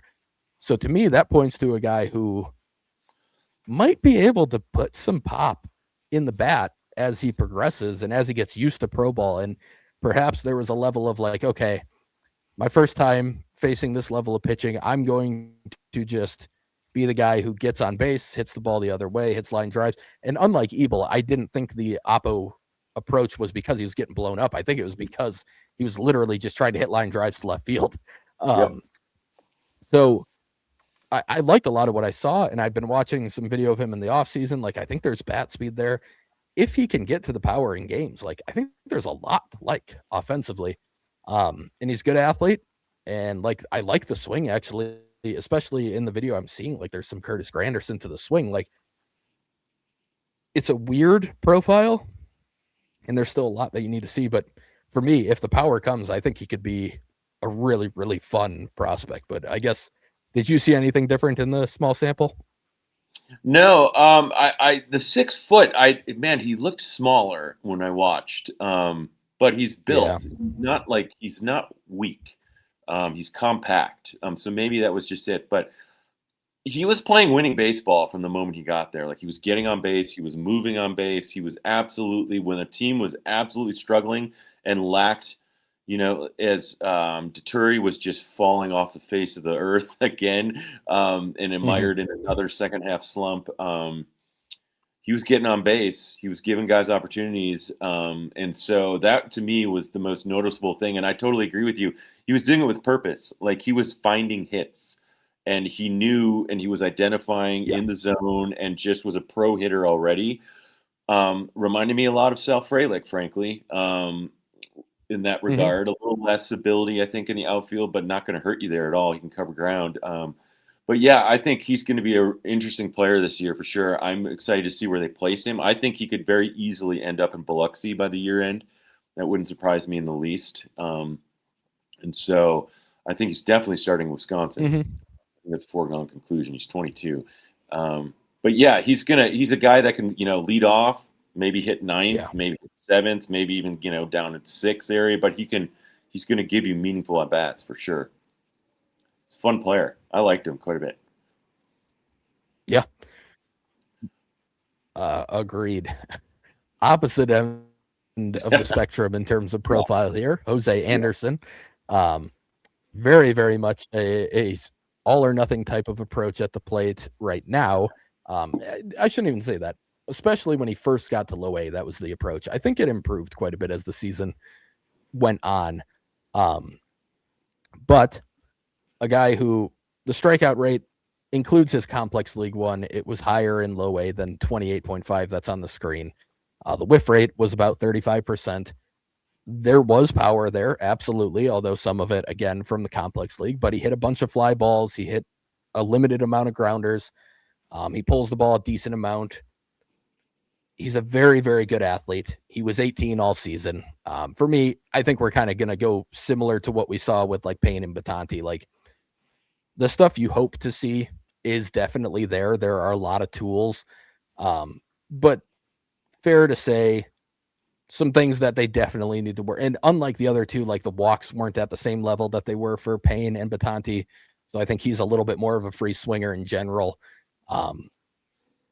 But very, very athletic. He made some really, like, he started a little slow in the outfield, but he made some really nice plays in center when Payne was out.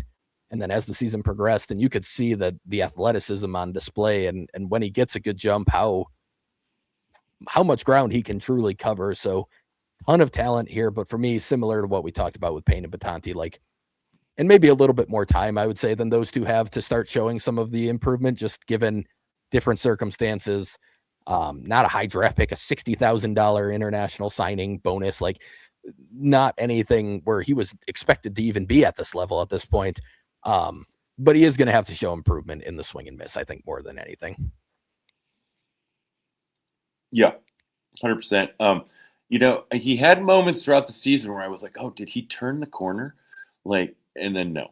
But he has pop, clearly. It's a little bit of a two outcome player right now. It is what it is.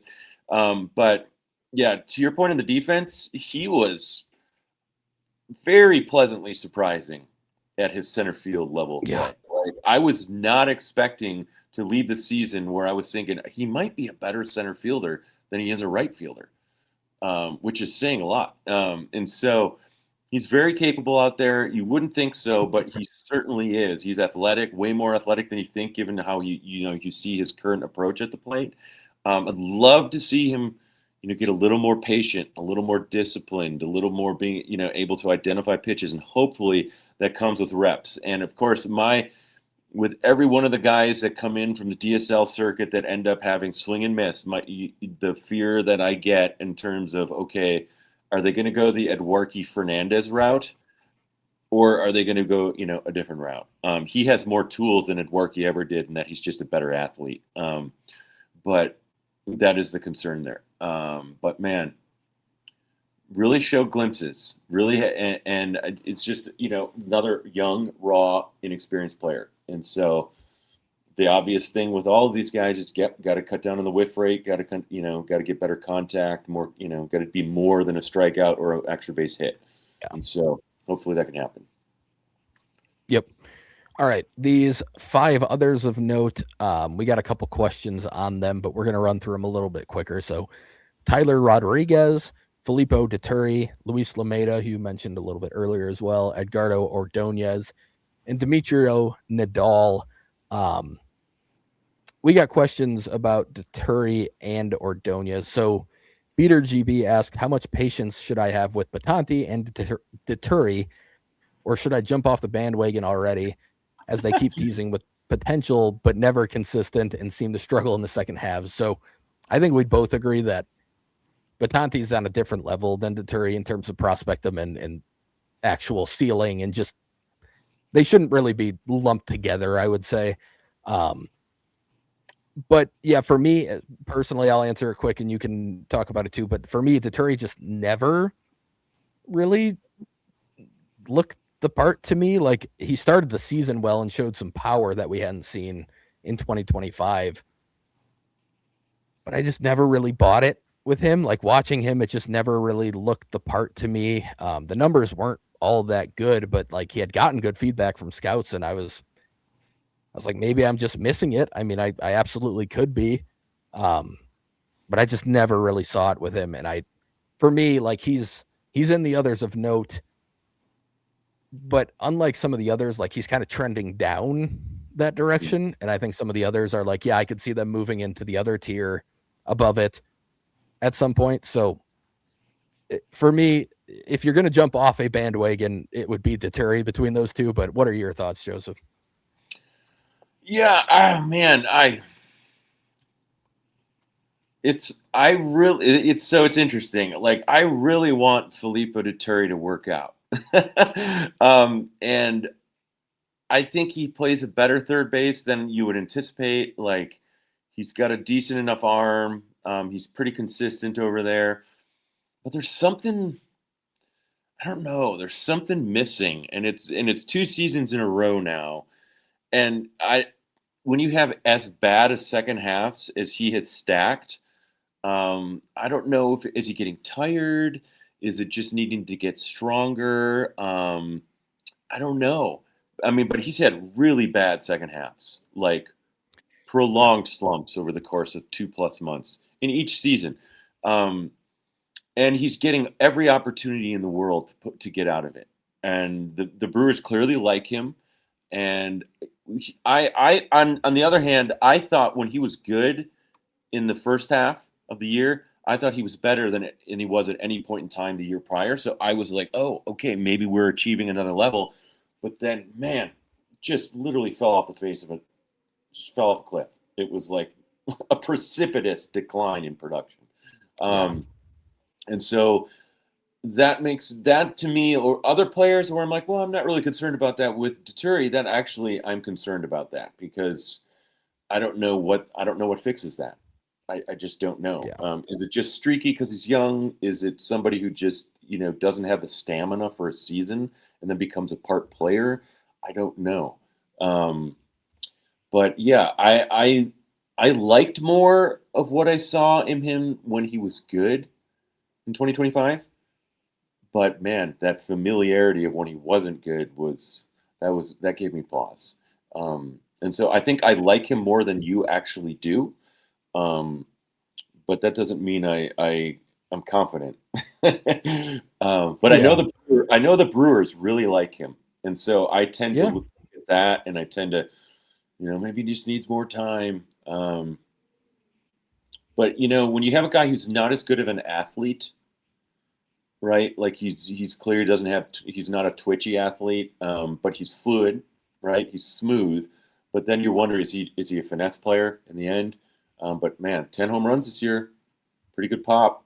3 triples, 14 doubles. It's nothing to scoff at. And he did all that with a terrible second half for the most part. I mean, I can't help but think is there more in there? And I tend to lean like Yeah. I want to see more, but man, it hurts when he's not good because he's getting all these innings and he's just like striking out, not hitting soft. You're like, oh, what happened? Um, so is it Yeah. in the game again? Is it get into that again? I don't know. Yeah. It's just like the power numbers, like you said, don't look bad. Based on what I've seen and heard on the exit velos, like it's just not very high. Like he hit the ball in the air to the pull side enough to hit these homers, which is great. Hmm. But then to whiff 36% of the time, strike out at that rate, and I don't really buy that the power is real. Like to me, that's just a really tough profile. Now, if the power actually does show to be real and say it becomes more realistic, then I think it's a different story. He's a switch hitter who has pop. And like you said, I think the defense is pretty solid at most of his spots, even if it's nothing spectacular. Then, yeah, Yeah, then that's a guy who's worth noting for sure. But I'll need to see that, I think, before I get yeah. Well, too in on anything that I've seen from him. I look at him as a player where, like today, even given his struggles, I take him over Juan Baez in my lineup 7 days a week. And Juan Baez is in high A, and Juan Baez has never had the power that he's had in season. Just like he had a little blip in Yeah. the AFL, and then he's had nothing, and he's just kind of a undisciplined player on the base paths. And obviously we're not even going to have the discussion, but I Mhm. just feel like with Turi, there's more baseline that we could work with to see a consummate, like an actual player move up the ladder and get so. And maybe that's a fool's errand on my part, but I still like the player, but man, I'm concerned. Yeah.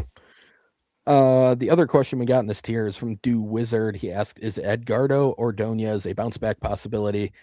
The Carolina League seemed to outmatch him, but he mashed in the rookie league. So Ordonez was old for the rookie league, so I think that's got to be factored in here. He was already 21 for pretty much this entire season. Uh, I like his swing, actually. I actually really like his swing from the left side. He didn't get a ton of plate appearances, but yeah, the whiffs were too high. The strikeouts were too high.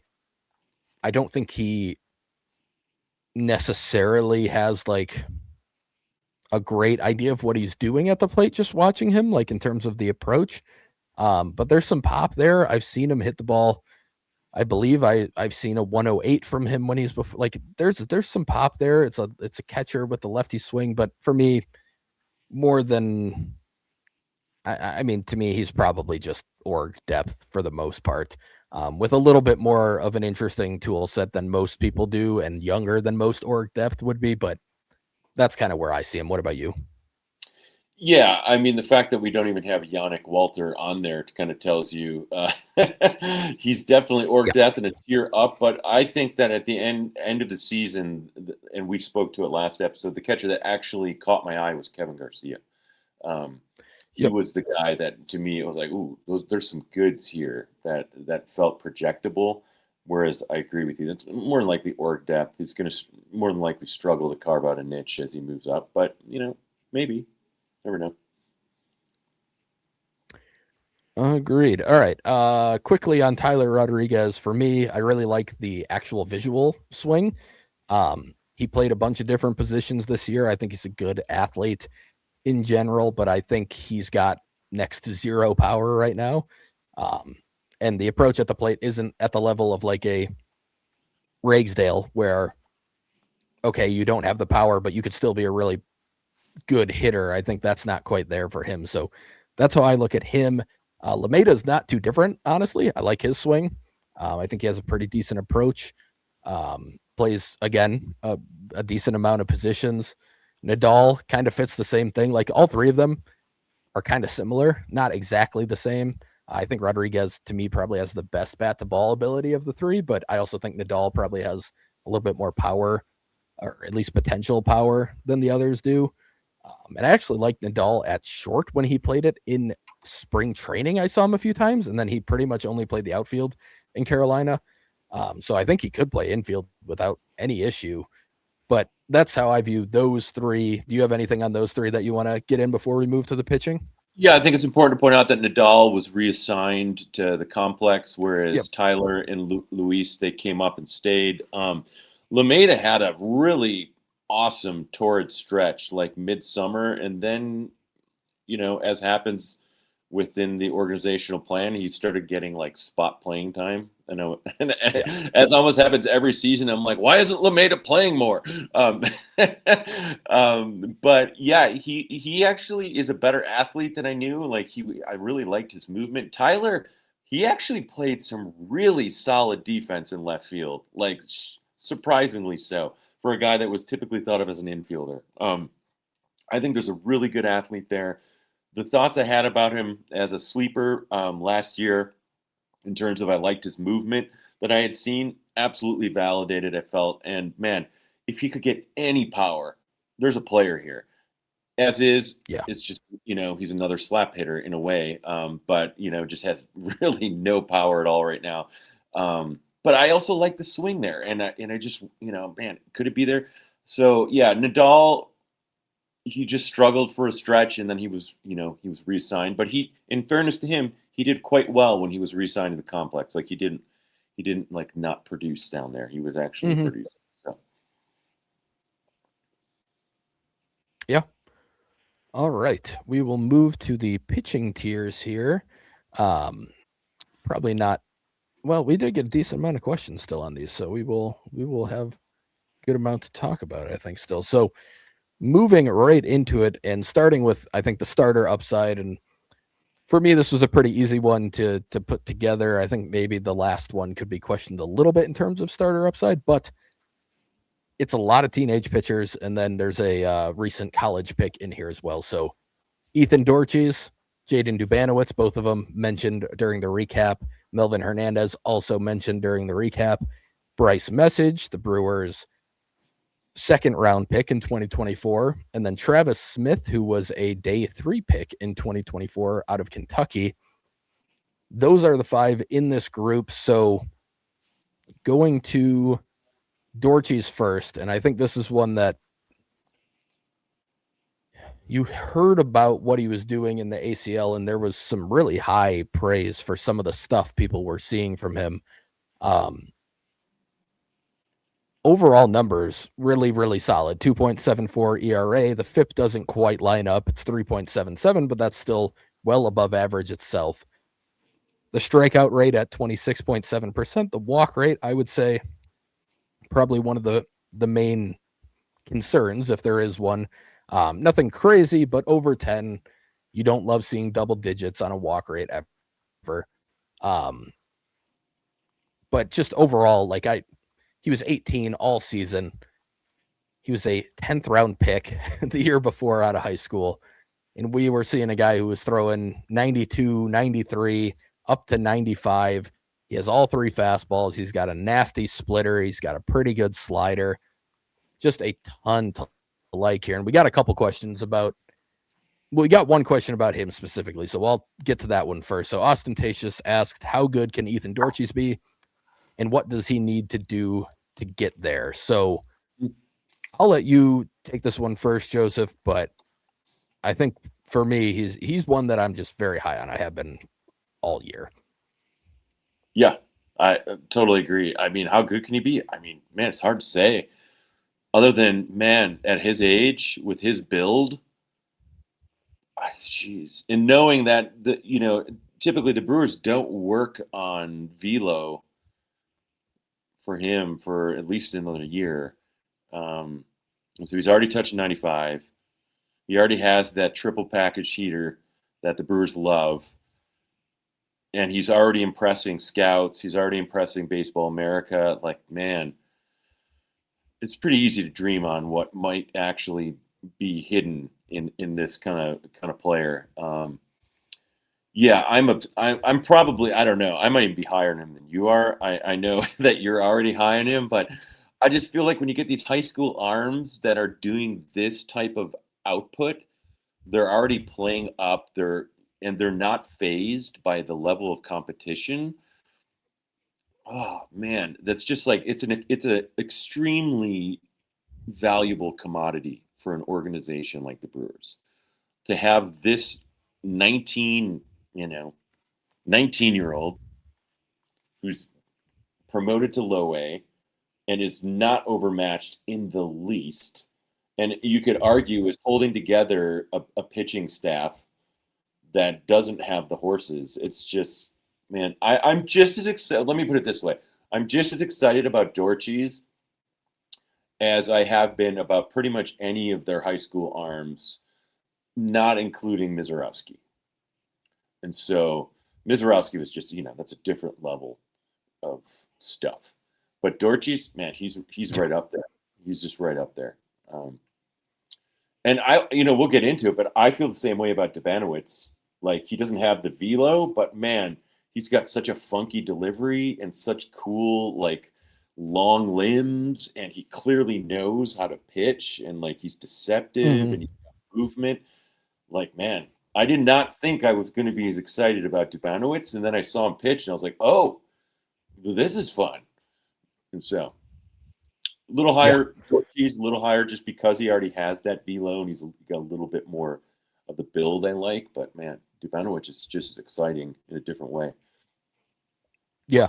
No, I think for Dortches to reach the potential, obviously there's the caveat that every high school pitcher has, which is stay as healthy as you can. Moving through the system, that's always going to be something to watch. But he's already got big time extension. We're talking about 7 feet of extension. The velo is pretty solid. I do question how much room there is for him to add much more. I feel like he's pretty well built already at this point, and that might be where you look at a guy like Dubanowitz and you say, okay, I mean, he starts putting on some more mass, like he might just add velo naturally just from getting stronger. And Dortches kind of added that mass right as he got drafted already. He looks pretty filled out. There might still be more because the guy's 6'5". There might still be more room for growth in that regard, but comparatively, like Dubanowitz looks like he has a lot more that he could put on between the two of them. And then the only other thing for me is like just being in the zone a little bit more, throwing more strikes, walking fewer people. That's going to be a part of the deal for him. But in terms of how good I think he can be, like, I don't want to make this comp because both these guys especially got a ton of attention as the season went on and into the World Series, but like there's Kevin Gausman, Trey Savage types of part of his profile can kind of be tied to those types. Now I not worry, but I question whether the Brewers will let him really use the splitter as much as I think he should moving forward. They don't seem to be the biggest fans of splitters in general, and I don't know if they'll let him throw it as much as I think they should. But if they do, I think it's going to be a really, really good pitch for him that he can use all the time against lefties and righties, like you saw with the Savage and Gausman.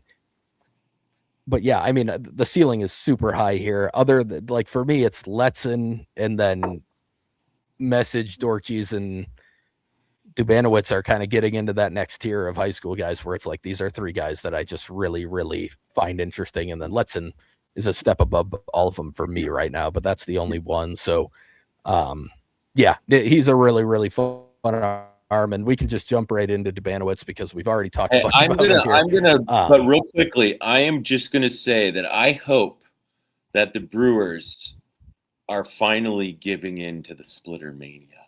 I think the splitter is just such an unbelievable pitch. And the Brewers are such an unbelievable pitching development org. I don't understand why, because they've had some guys that can throw the splitter.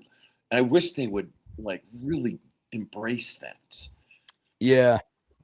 I'm curious. They might be more now. I mean, Shelby Miller was a pickup with a splitter.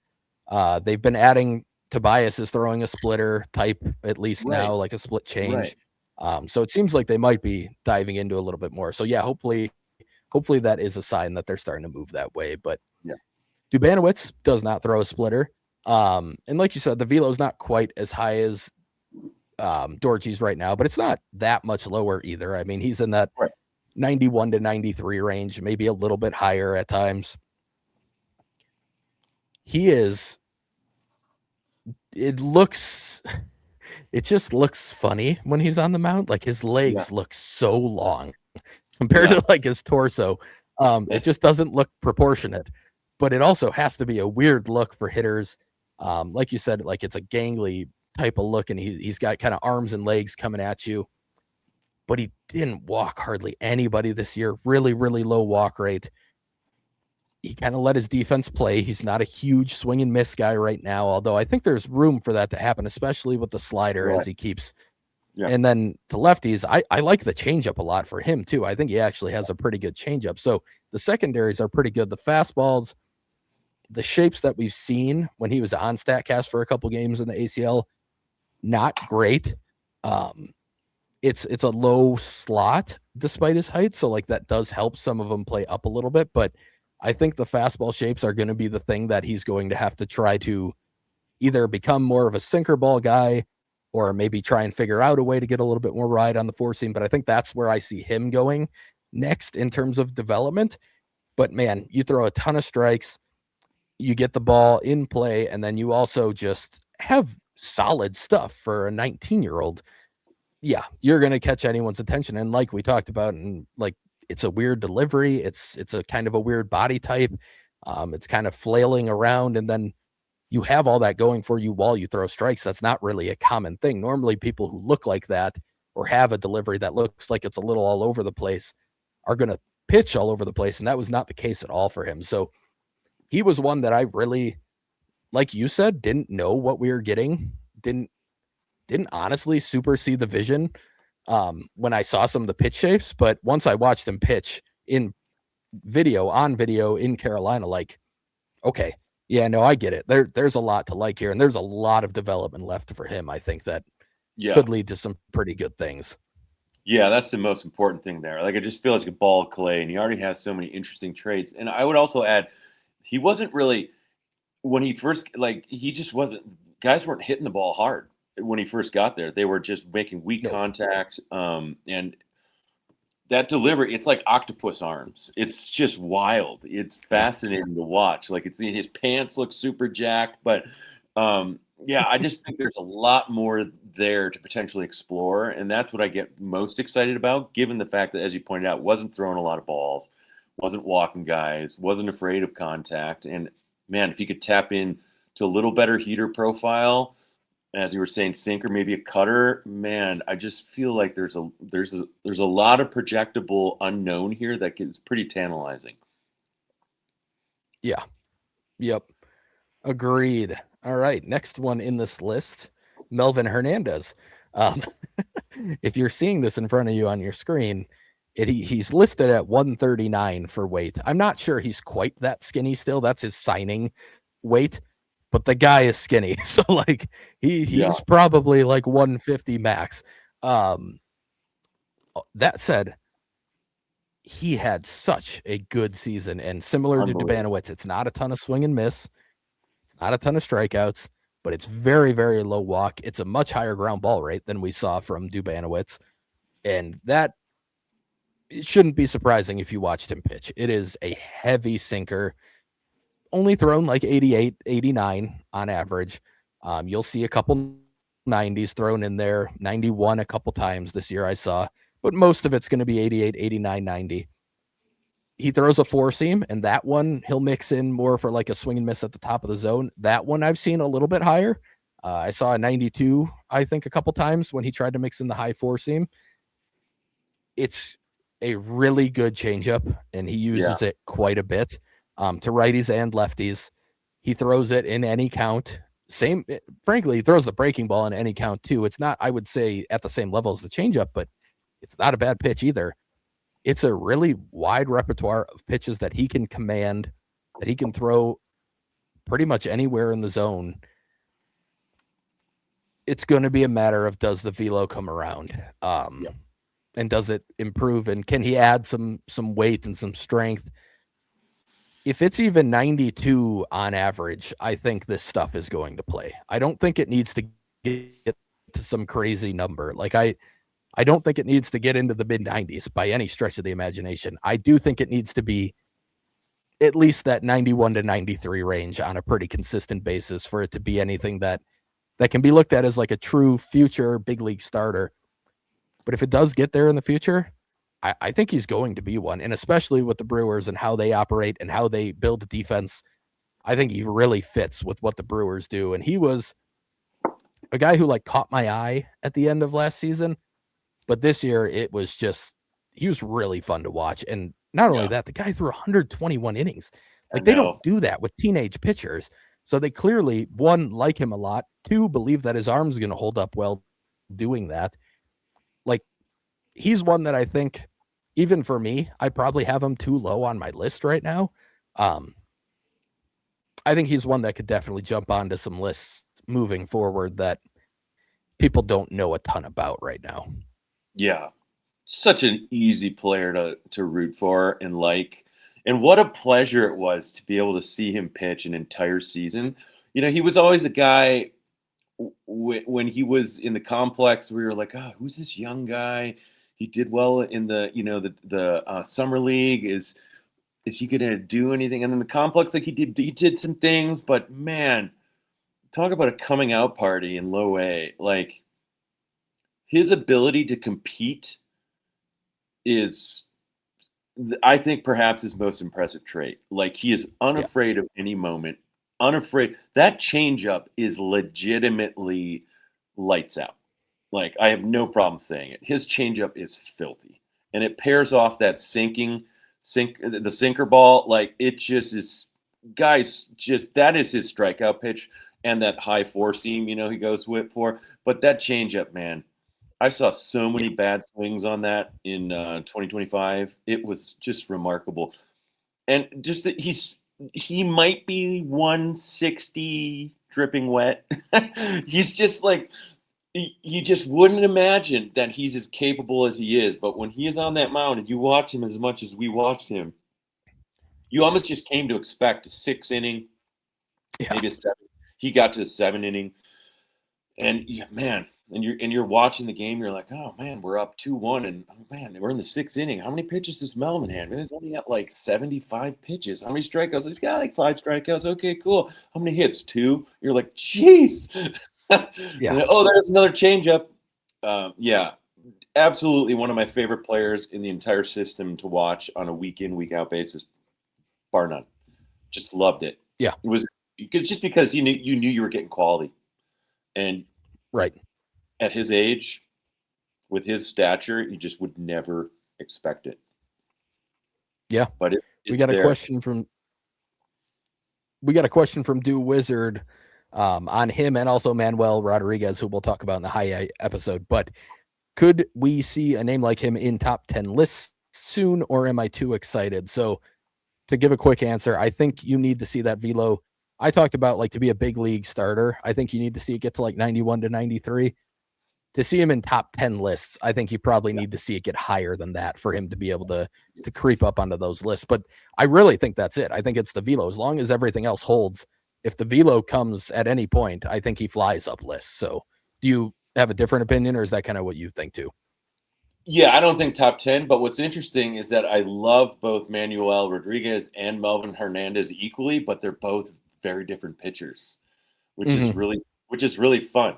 And they're both guys that aren't going to wow you in the radar gun right now, but I have mentioned before, and we'll get it into the T-Rats episode when we do, but this will be Rodriguez's very first offseason where they do velocity specific work.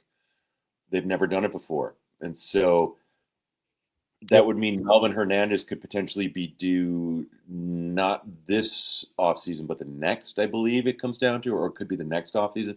Either way, that would be where we'd start to probably realistically look on that as potentially being a feature. Because if Manuel Rodriguez can add a few ticks, my goodness, that would be just a Oh, yeah. remarkable storyline. But yeah, top 10 lists, I don't think for either, frankly. They're always going to have to be guys that just by their pure ability to pitch, more than likely, is going to be they're not going to have wow stuff that's going to get you in a top 10. Yeah.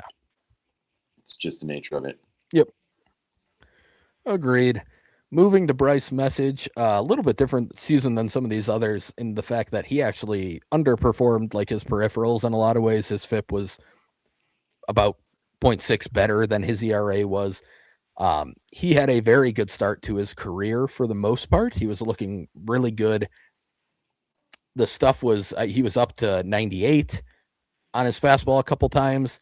He left the game with a like violent illness one day, and then it took him a while to come back from it. Mhm. He was not the same when he got back. It took him a while. The velo was down. So my guess is it kind of was like Nick Mears was in spring training, where he was sick. He actually like lost so much weight and fluids that it was a problem for him when he got back, that he had kind of Right. lost some of his ability to just move, and also just some of like the strength that he had. But then he got back on track, I would say, for the most part as the season progressed. A couple hiccups in there, but stuff wise, like he was still a step above everyone else, which is to be expected from that 2024 class. He was the highest pick, but the velo was higher. The breaking balls are both good. I wish they would throw the changeup more. I don't think it's a bad pitch. I would like to see him use it more this year. It's kind of the kick change deal. Um, yeah, for me, like nothing really changed too much in my opinion, of him. We just didn't see as much as I was hoping to see because of the sickness. And then also I'm kind of throwing out the middle of the season after he came back, because I really do think, just given how far the velo was down and everything else, like it just all adds up to somebody who he wasn't right when he got back. So I'm giving him kind of a rain check on too much opinion this year, because it was just a small sample of what I think was the real version of him. But from what you saw of him, what's kind of your opinion of his first season, and what do you maybe see going forward for him? Yeah, I mean, not much more to add, honestly. He's that heater. I mean, that is a pro heater. Like, it's not just 97, touching 98. It's riding. It's got good. Yeah. I like the shape quite a bit. Clearly, that will play. Really nice breaking ball. I mean, that curveball's got some action, and I think that could be Yeah. really. And to your point, yes, got to get that changeup in there more, because that can absolutely play off both of those pitches. And he's a guy, given the nature of his top two pitches, he could be a workable starter with just three pitches.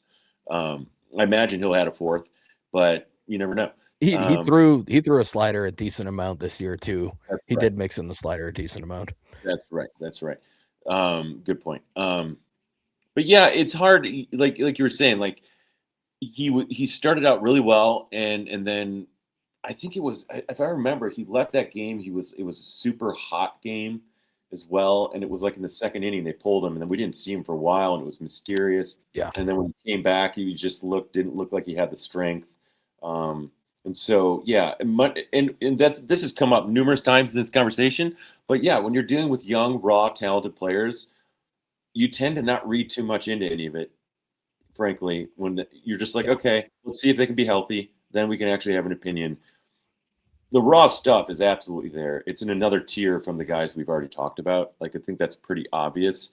So Message, though he wasn't in that last question, absolutely is a guy you could see being top 10. Just because his development Yes. path is already starting from raw stuff. You've got raw stuff. So. Yep. So Peter GP did ask us about the high school pitching group. Message, Dorches, Dubanowitz, and Renz. He asked, did he miss anyone? I would say from the actual high schoolers, no. In terms of age-wise, Hernandez probably fits in that group pretty well. Who are your top three to watch from that group? I like Renz quite a bit, but for me, it's Message, Dorches, and Dubanowitz. I think that probably is agreed upon with both of us. Yeah. Though, man, I do like Renz and Hernandez quite a bit too. So maybe just have them waving from the sideline there, saying like us too. Yeah. And we left Renz. We talked about him in the last episode. If you haven't listened to that one yet. Yeah. Oh yeah, it's a great group. It's such a great group. Love it. All right. Last one from the starting group here. Travis Smith ended up in high A for about the second half of the season. So honestly, why don't we let's save the talk on Smith a little bit more for that one. But I would say that's the part I'd be more interested in talking about because I think he got better as the season progressed. Absolutely. And high A was where we saw the best version of him anyway. He discovered himself by the time he got to Wisconsin. He was pitching quite well. Yep. So moving to a couple guys that I would say have pretty big stuff, but some definite question marks. Wandy Torres is the first. He's a lefty, made a ton of starts for the Mudcats this year, but it was up and down for sure. Another guy who, like, if you look at the peripherals, they look a lot better than the ERA does. And watching him, I would feel like that makes a lot of sense to me. Like, there wasn't big home run issues. The walks were actually in a better spot than I would have guessed, having watched so many games, like under 10%. That's a totally fine number. Strikeouts were, almost 23%, not as high as I was hoping. The velo I had seen in the DSL was actually up to like 97, 98. We didn't really see much of that. I saw some 96s, but for the most part, he was more like 92 to 94. But he was in short stints in the DSL. He was mostly he started all 23 games actually that he pitched in this year. I would still say a very interesting arm. It's a matter of, will the velo get up there a little more consistently, and are the shapes going to play off each other? When I watched them, I don't know that they play super well together. The fastball and the slider, I don't know that they blend super well, and I think it allows hitters to see the slider early out of his hand, and that makes it a lot easier for them to take what is, like, movement wise, not a bad pitch. I think it's a pretty solid slider itself, but I don't know that they play super well together. The changeup he mixed in from time to time was okay, but definitely needs work. But we're talking about a pretty big lefty who was 20 all season. We've seen all the way up to 97, 98 on video. It's just a matter of, does the stuff play together and how consistent can he be from start to start too? I would say, like, he had some really good starts and some really, really big blow up starts where he just didn't have it at all that day. But another, I would say, very interesting arm. What did you see from Torres this year? Yeah, I mean, I think it's impressive that he lasted the entire season in low A, given that there was a point in the first third of the season where it was very reasonable to wonder if he wasn't supposed to be back in the complex. I think that was a fair thought to have. But yeah, he he has a lot of intriguing raw material to work with. And to your point about the slider, I wondered why the heater wasn't better than it was. I felt like, given his size, I felt like, did it have the ride it should? Was it a little flat? I feel like his heater could be better. I feel like his changeup has goods to be better. But yeah, the slider and the heater off of each other, I totally agree. There, I was just the. I don't know if it was how they were coming out, but it seemed to be that they were a little predictable. But I left the season more hopeful, given that he was one of our more, from the Dominican, he was one of the guys that many of us had wanted to see for a number of years, given his strikeout profile in the Dominican. Mm-hmm. And so I think that I left the season more excited for 2026 than I thought I would be. I think there's a lot there, but it's very, very raw. More raw than I thought it would to be. Yeah, agreed. A little bit different boat, but Brian Rivera was a guy that the numbers didn't quite match the stuff that I saw when I would watch him. Yeah. It was a 5.8 ERA. FIP was even 5.1, although XFIP liked him a lot more at 4.5. Strikeout rate was pretty solid, about 25%, but the walk rate higher than anyone else we've talked about today, 14.5%. Mostly out of the bullpen, although often in multi-inning, 2-3 innings. I think he's a guy that they still might look at as a starter moving forward, potentially. But this is a guy who we saw up to 96. We saw him sit kind of more in the mid-90s at times. I think it's a pretty good breaking ball combo. I think he's got the curve and the slider going. It's not a bad changeup, but he walked too many people. He just wasn't competitive enough with placement in terms of pitches. Another guy, he was 19-20 the whole season. So the stuff being what it is at that age, like, I think it's somebody that you still have to pay very real attention to. But he will be Rule 5 eligible this next winter. I don't think that's going to be something you have to worry about this upcoming winter, but it might be the following if you start seeing the improvement that you're hoping to. But again, that's a good thing if that happens. But an interesting arm. I think stuff-wise, it's up there as some of the best at the level, actually, but it didn't quite come together very well, just outing to outing. He had some really solid ones, but most of them just didn't quite come together. Do you have any thoughts on Rivera before we move to the bullpen area? He was prone to blow-up outings. I think he only started 2 games, and those were also short. He was primarily middle relief, but man, he's got a really nice fastball. Like, that thing pops. I mean, whereas I talk about Rivera might have a little, Torres, he might have a little more innate velocity. I feel like I like Rivera's fastball better today, like, hands down. I just think it rips and it rides. He really ended the season well. Like, he had a 3-inning, 8 strikeout, like, whoa, performance in August where I was like, wait, where did this come from? And of course, because he's got raw stuff, like, it's good. And so that's a guy who I'm hopeful on. Like, I think he's a lot better than people realize, because they might go and not having seen him pitch, just see his peripherals and like, oh, there's nothing. No, he's got really good stuff. So when we see a guy like Dikembe Sanchez fall to the wayside and fall apart, well, it doesn't really matter as much when you've got this package of goods right here, just waiting to hopefully evolve. And so hopefully that happens. Yep. Moving to likely relievers, but with some upside for sure. Bjorn Johnson is the first one here, and we actually got 2 questions on him. So Beater GB asked, what is the plan with Bjorn Johnson, do you think? He pitched exclusively out of the bullpen, but often multi-innings, and is a young former high school pick. Did he have an arm injury that I overlooked, or why pitch only as a reliever at this point of his career? And then Matt K asked, I have a Bjorn Johnson question. Where do you think he's at, and what can he become? Being picked around behind Letson and a lefty, I had pictured him proceeding together, but obviously they are different pitchers on different paths. So for me, one of the main reasons he ended up in the bullpen is that he walked in the ACL. He walked hitters at a very, very high rate.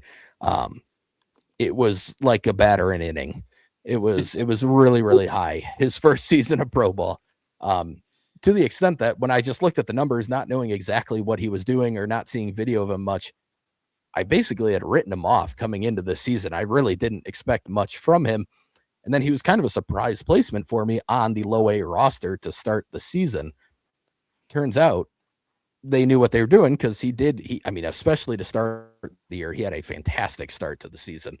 Yeah. For me, this is a really, really good curveball from the left side, like a nasty curveball, which is funny because it wasn't what he was supposed to be good at out of the draft. Everyone thought his changeup was his best pitch. I don't think the changeup's bad, but the curveball's the best pitch. He also throws a cutter, and then he throws a fastball that I'm not so sure on the shape of, and I know the velo's only in like the low 90s, but it seemed to get some whiff because it plays well off of the curveball. But yeah, I think even we saw in this stretch of being out of the bullpen, like the walk rate was still too high. It was 12.3%. I think he's a reliever, but I think there's stuff there that makes him like a reliever that you have to watch as somebody who could legitimately end up in a big league bullpen at some point. Yeah. I think if that happens, though, you also probably need to see a velo jump from the fastball because I don't think the arm angle is anything out of the ordinary. I don't think the delivery is like super hide the ball super well type of thing. So I think you probably need to see the velo jump for it to play at the upper levels. And I think we kind of saw that as the season progressed in that teams were able to lay off the curve a little bit more often. And then they were able to get to the fastball when they were getting it. So I think that's what you're going to need to see from him. He's definitely not at the level of a Letson, but I do think he's a legitimate, okay, we got to watch this guy in case things kind of start to click and he adds some velo because it could be a 4-pitch mix out of the bullpen with a really good curveball carrying it. Yeah. I mean, very surprising season in terms of pleasant surprise.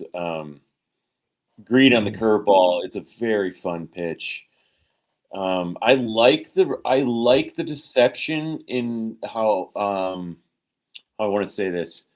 I feel like he hides the ball well, but like he had 3 very good months, and he had 2 months where he was getting hit. He was getting guys on base, but I look at him, his FIP being what it is. To me, that makes sense because in watching him pitch all year, he had better stuff than the results showed. I think he left a little bit out there to be poked around a little bit. But, man, for a first real season in full season ball, I think we have to come away extremely pleased, very impressed, and I'm looking for more moving forward and agreed on your comments on the fastball. But, man, this is a guy, when you look at him, you're like, okay, upside is, yes, this is a guy that could, if things go well, he would absolutely be in a conversation to be a call-up bullpen arm. Absolutely. And potentially carve a niche. Yeah. I mean, if we can see guys like Hobie Milner do what they do, there is absolutely a place for a guy like Bjorn Johnson who has that curveball, when it's good, man, that thing moves. Like, that thing moves and just disappears. It's a beautiful pitch.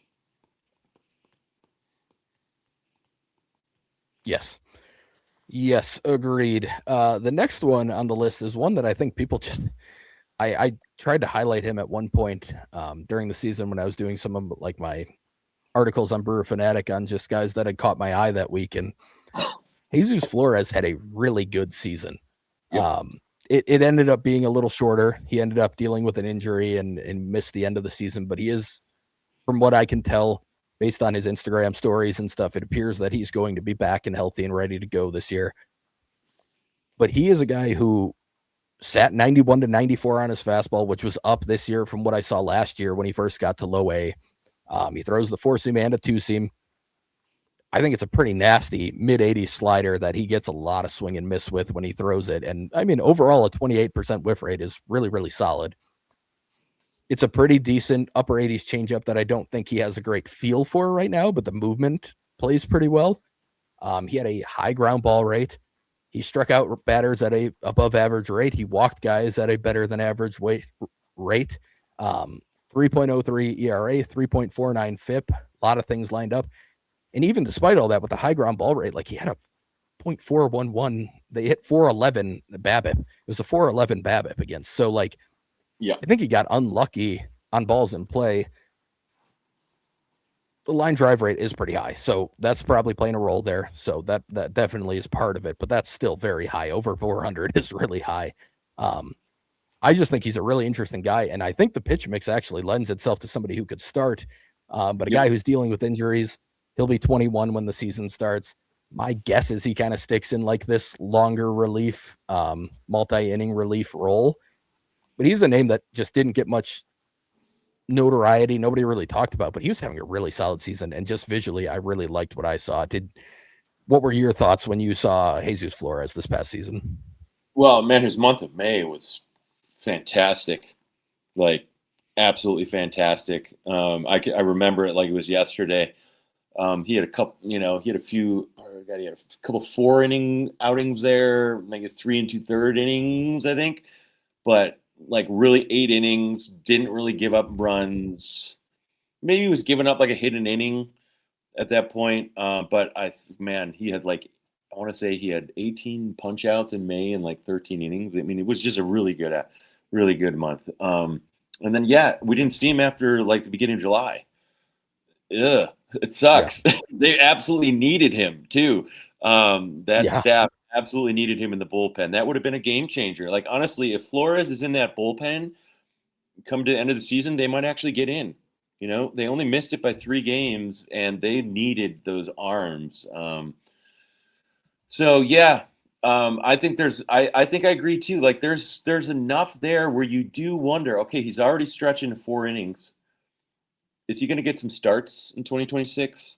I hope he does. I would like to see that. It would be kind of fun. I think there's a starter in there, frankly. Yeah. Yeah. I agree. I hope we get to see that because think it would I think it would play out pretty well. Okay. Last two in this, I would say probably a little bit of a step below the first two that we've talked about, but Anthony Reyes, um, he is, you mentioned, one of the biggest roller coaster guys you can have at Oh any man. time, really. Like it was a crazy bad start to the season, and the walk rate shows it. And most of this came at the beginning of the year, to be honest. 18.7% walk rate is absurd. Um, it's a solid strikeout rate. It's a very good whiff rate, 31.4%. Does a pretty good job getting the ball on the ground, doesn't give up a lot of line drives. A lot of the profile's good. It's literally, can he throw strikes enough for it to work? And so far, not super consistently has he been able to.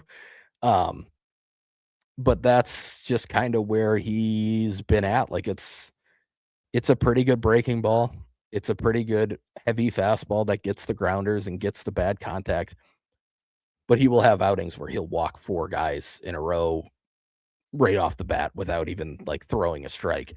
So he's already going to be 22 when the season starts. Not much there, I would say, but at least worthwhile to talk about him a little bit. And the final one in this section here is Garrett Hodges. He was an undrafted free agent. Another guy who gets a decent amount of ground balls. Hodges got a lot of whiffs and also quite a few strikeouts. But similar to Reyes, Hodges had a very high walk rate. 19% is just far too high, obviously. But the stuff moves in every different direction. He throws pretty hard. It's an interesting profile. It's, can he throw strikes enough to get the job done? If he can, I think he could probably be a guy you move pretty quickly next year, given he'll be 22 and 23 most of the season. But if he doesn't, he's one of those guys who probably isn't in the organization for too much longer. That's just the way it goes for guys with his type of profile. But the stuff is absolutely there for Hodges. Just a matter of getting in the zone more consistently. Anything on Reyes or Hodges that you'd like to add, Joseph? Well, I mean, yeah. I mean, with Hodges, 7 saves out of 8. He really stepped into multiple roles. I like his changeup a lot. But man, I wish he could land more. Yeah, I like Hodges more than Reyes by a pretty significant stretch, just in terms of raw Yeah. goods. Reyes, I mean, as bad as as Hodge's walk rate is, and it's terrible. Reyes is just as bad, but man, it comes away feeling worse. I mean, Right. Oh yeah. I already spoke to it. You never at the end of the season as well, when you were throwing out Reyes, Nova, and Hodges at the end of games, like come on, there was no dependability there. I mean, it felt like you were being held together by tape. It was not reassuring, and so that Yeah. was an issue for the soon-to-be Warbirds. Yeah, it was tough sledding. But I like Yep. Hodges. I really All do, right. and I think he's got stuff to potentially, as you said, move fast. That would be great. Yeah. All right. We've got 3 left here. So others of note, we have Miles Langhorne and Jose Nova, who you just kind of mentioned. So Langhorne had a much better season in low A than he did in high A. Once he moved there, the struggles hit him a little bit, but overall, it's a high ground ball rate. It's a high whiff rate, almost 30%. Like the actual batted ball isn't bad, although there's a lot of hard contact, and he did give up quite a few homers, and the walks were too high. So I think the stuff is pretty decent. It'll be a mid-90s fastball with a pretty good-looking slider. But it's not great command, and I think the fastball shape probably isn't great given how hard it's been hit. So one to watch in high A next year, but if he has similar results to what he showed in high A at the end of this year, another guy who probably isn't in the organization for too much longer. Jose Nova is the other one here. He's pretty old for the level, and frankly, like there wasn't a ton to get excited about. The strikeouts, the whiff rate, not bad, both pretty solid, but just the overall profile, everything else. He was worth noting because he pitched a lot and his FIP was about a full run lower than his ERA. And I think a lot of the peripherals did like what he did more than his overall results. But yeah, this is a guy who, if you told me he wasn't in the organization on opening day next year, I probably wouldn't be shocked. He'll be 24 basically when the season starts. Like, there's not a ton there, but anything you want to touch on with those two before we hit our last guy here? Not really. I would say if in a perfect world where Jose Nova is always in and around the zone, I think his stuff plays. But given that it never is, other than like a week out of a season, I think it's hard to imagine it working out in the long run. Yeah. But man, he gave that one really good week in there. I was like, yeah, he's turned a corner. Because he throws like 95, 96. It's not like he's pea shooting out there and his slider's tight. But man, I don't know if it's ever going to hit the zone. I just don't. It's got a really fast, weird, quirky delivery, crosses body. Yeah. Final one we've got on here is in the small sample, but interesting. He was injured most of the season. Jack Hostetler started getting a lot of attention coming out of spring training. Undrafted guy out of a D3 last year. He was transferring to Oregon State, so he clearly had some talent and was getting recognized by the D1 level, but still a very interesting signing. A guy who had been up to 98, I believe even 99 in spring training, but clearly showing pretty big velo with a pretty interesting shape from what I have been told.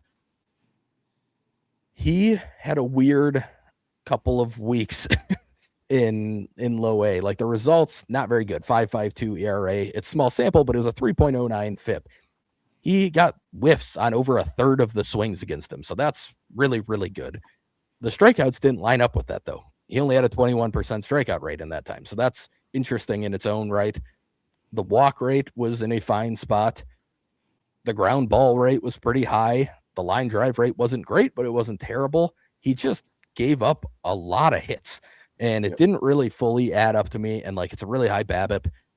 Every time a guy was on base, they were basically coming around to score. So it was like it felt like bad sequencing and bad luck. And then he ended up with an elbow injury and was out for the season. So like, we didn't see a ton of them.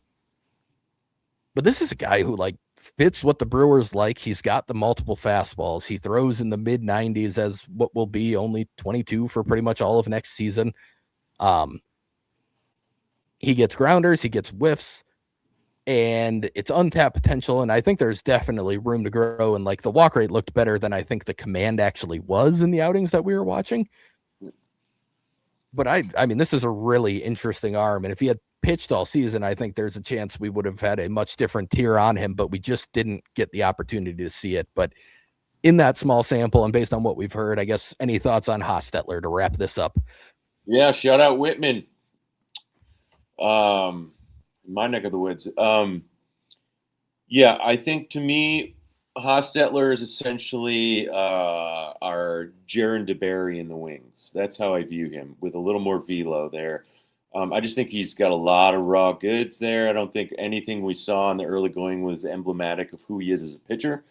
And I know the Brewers absolutely loved him coming out of spring training. And I just think that once he gets settled in, he'll probably be a fast mover. I really do.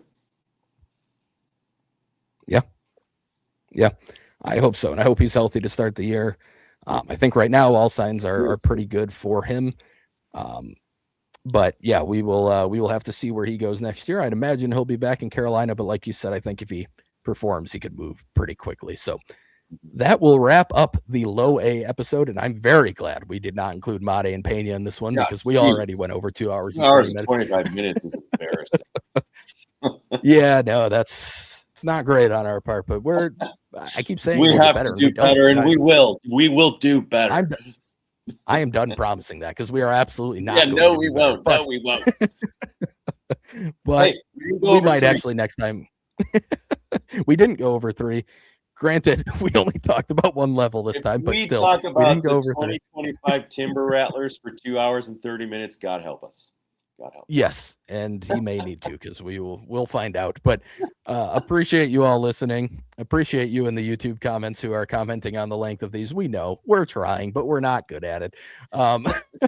Listen to these in sections if you need to. I would highly recommend that. Actually, I would definitely listen to it in sections. But we do really appreciate all of you listening and all of you telling us not to worry about the length because that is great to hear. Given we are actually trying not to go crazy long with these, and then we just end up blabbering about all these guys for a bunch of time. But hopefully you're learning some things, or at least getting to enjoy how in-depth we're going on a guy who I then will say at the end, like, yeah, I could see him getting cut before spring next year. But yeah, that is the low A episode. We will have the high A episode sometime during the new year. Happy holidays to all of you listening. Hope you had a great time with family and friends, and enjoy whatever time off you have from work if you have time off. And we will talk to you soon.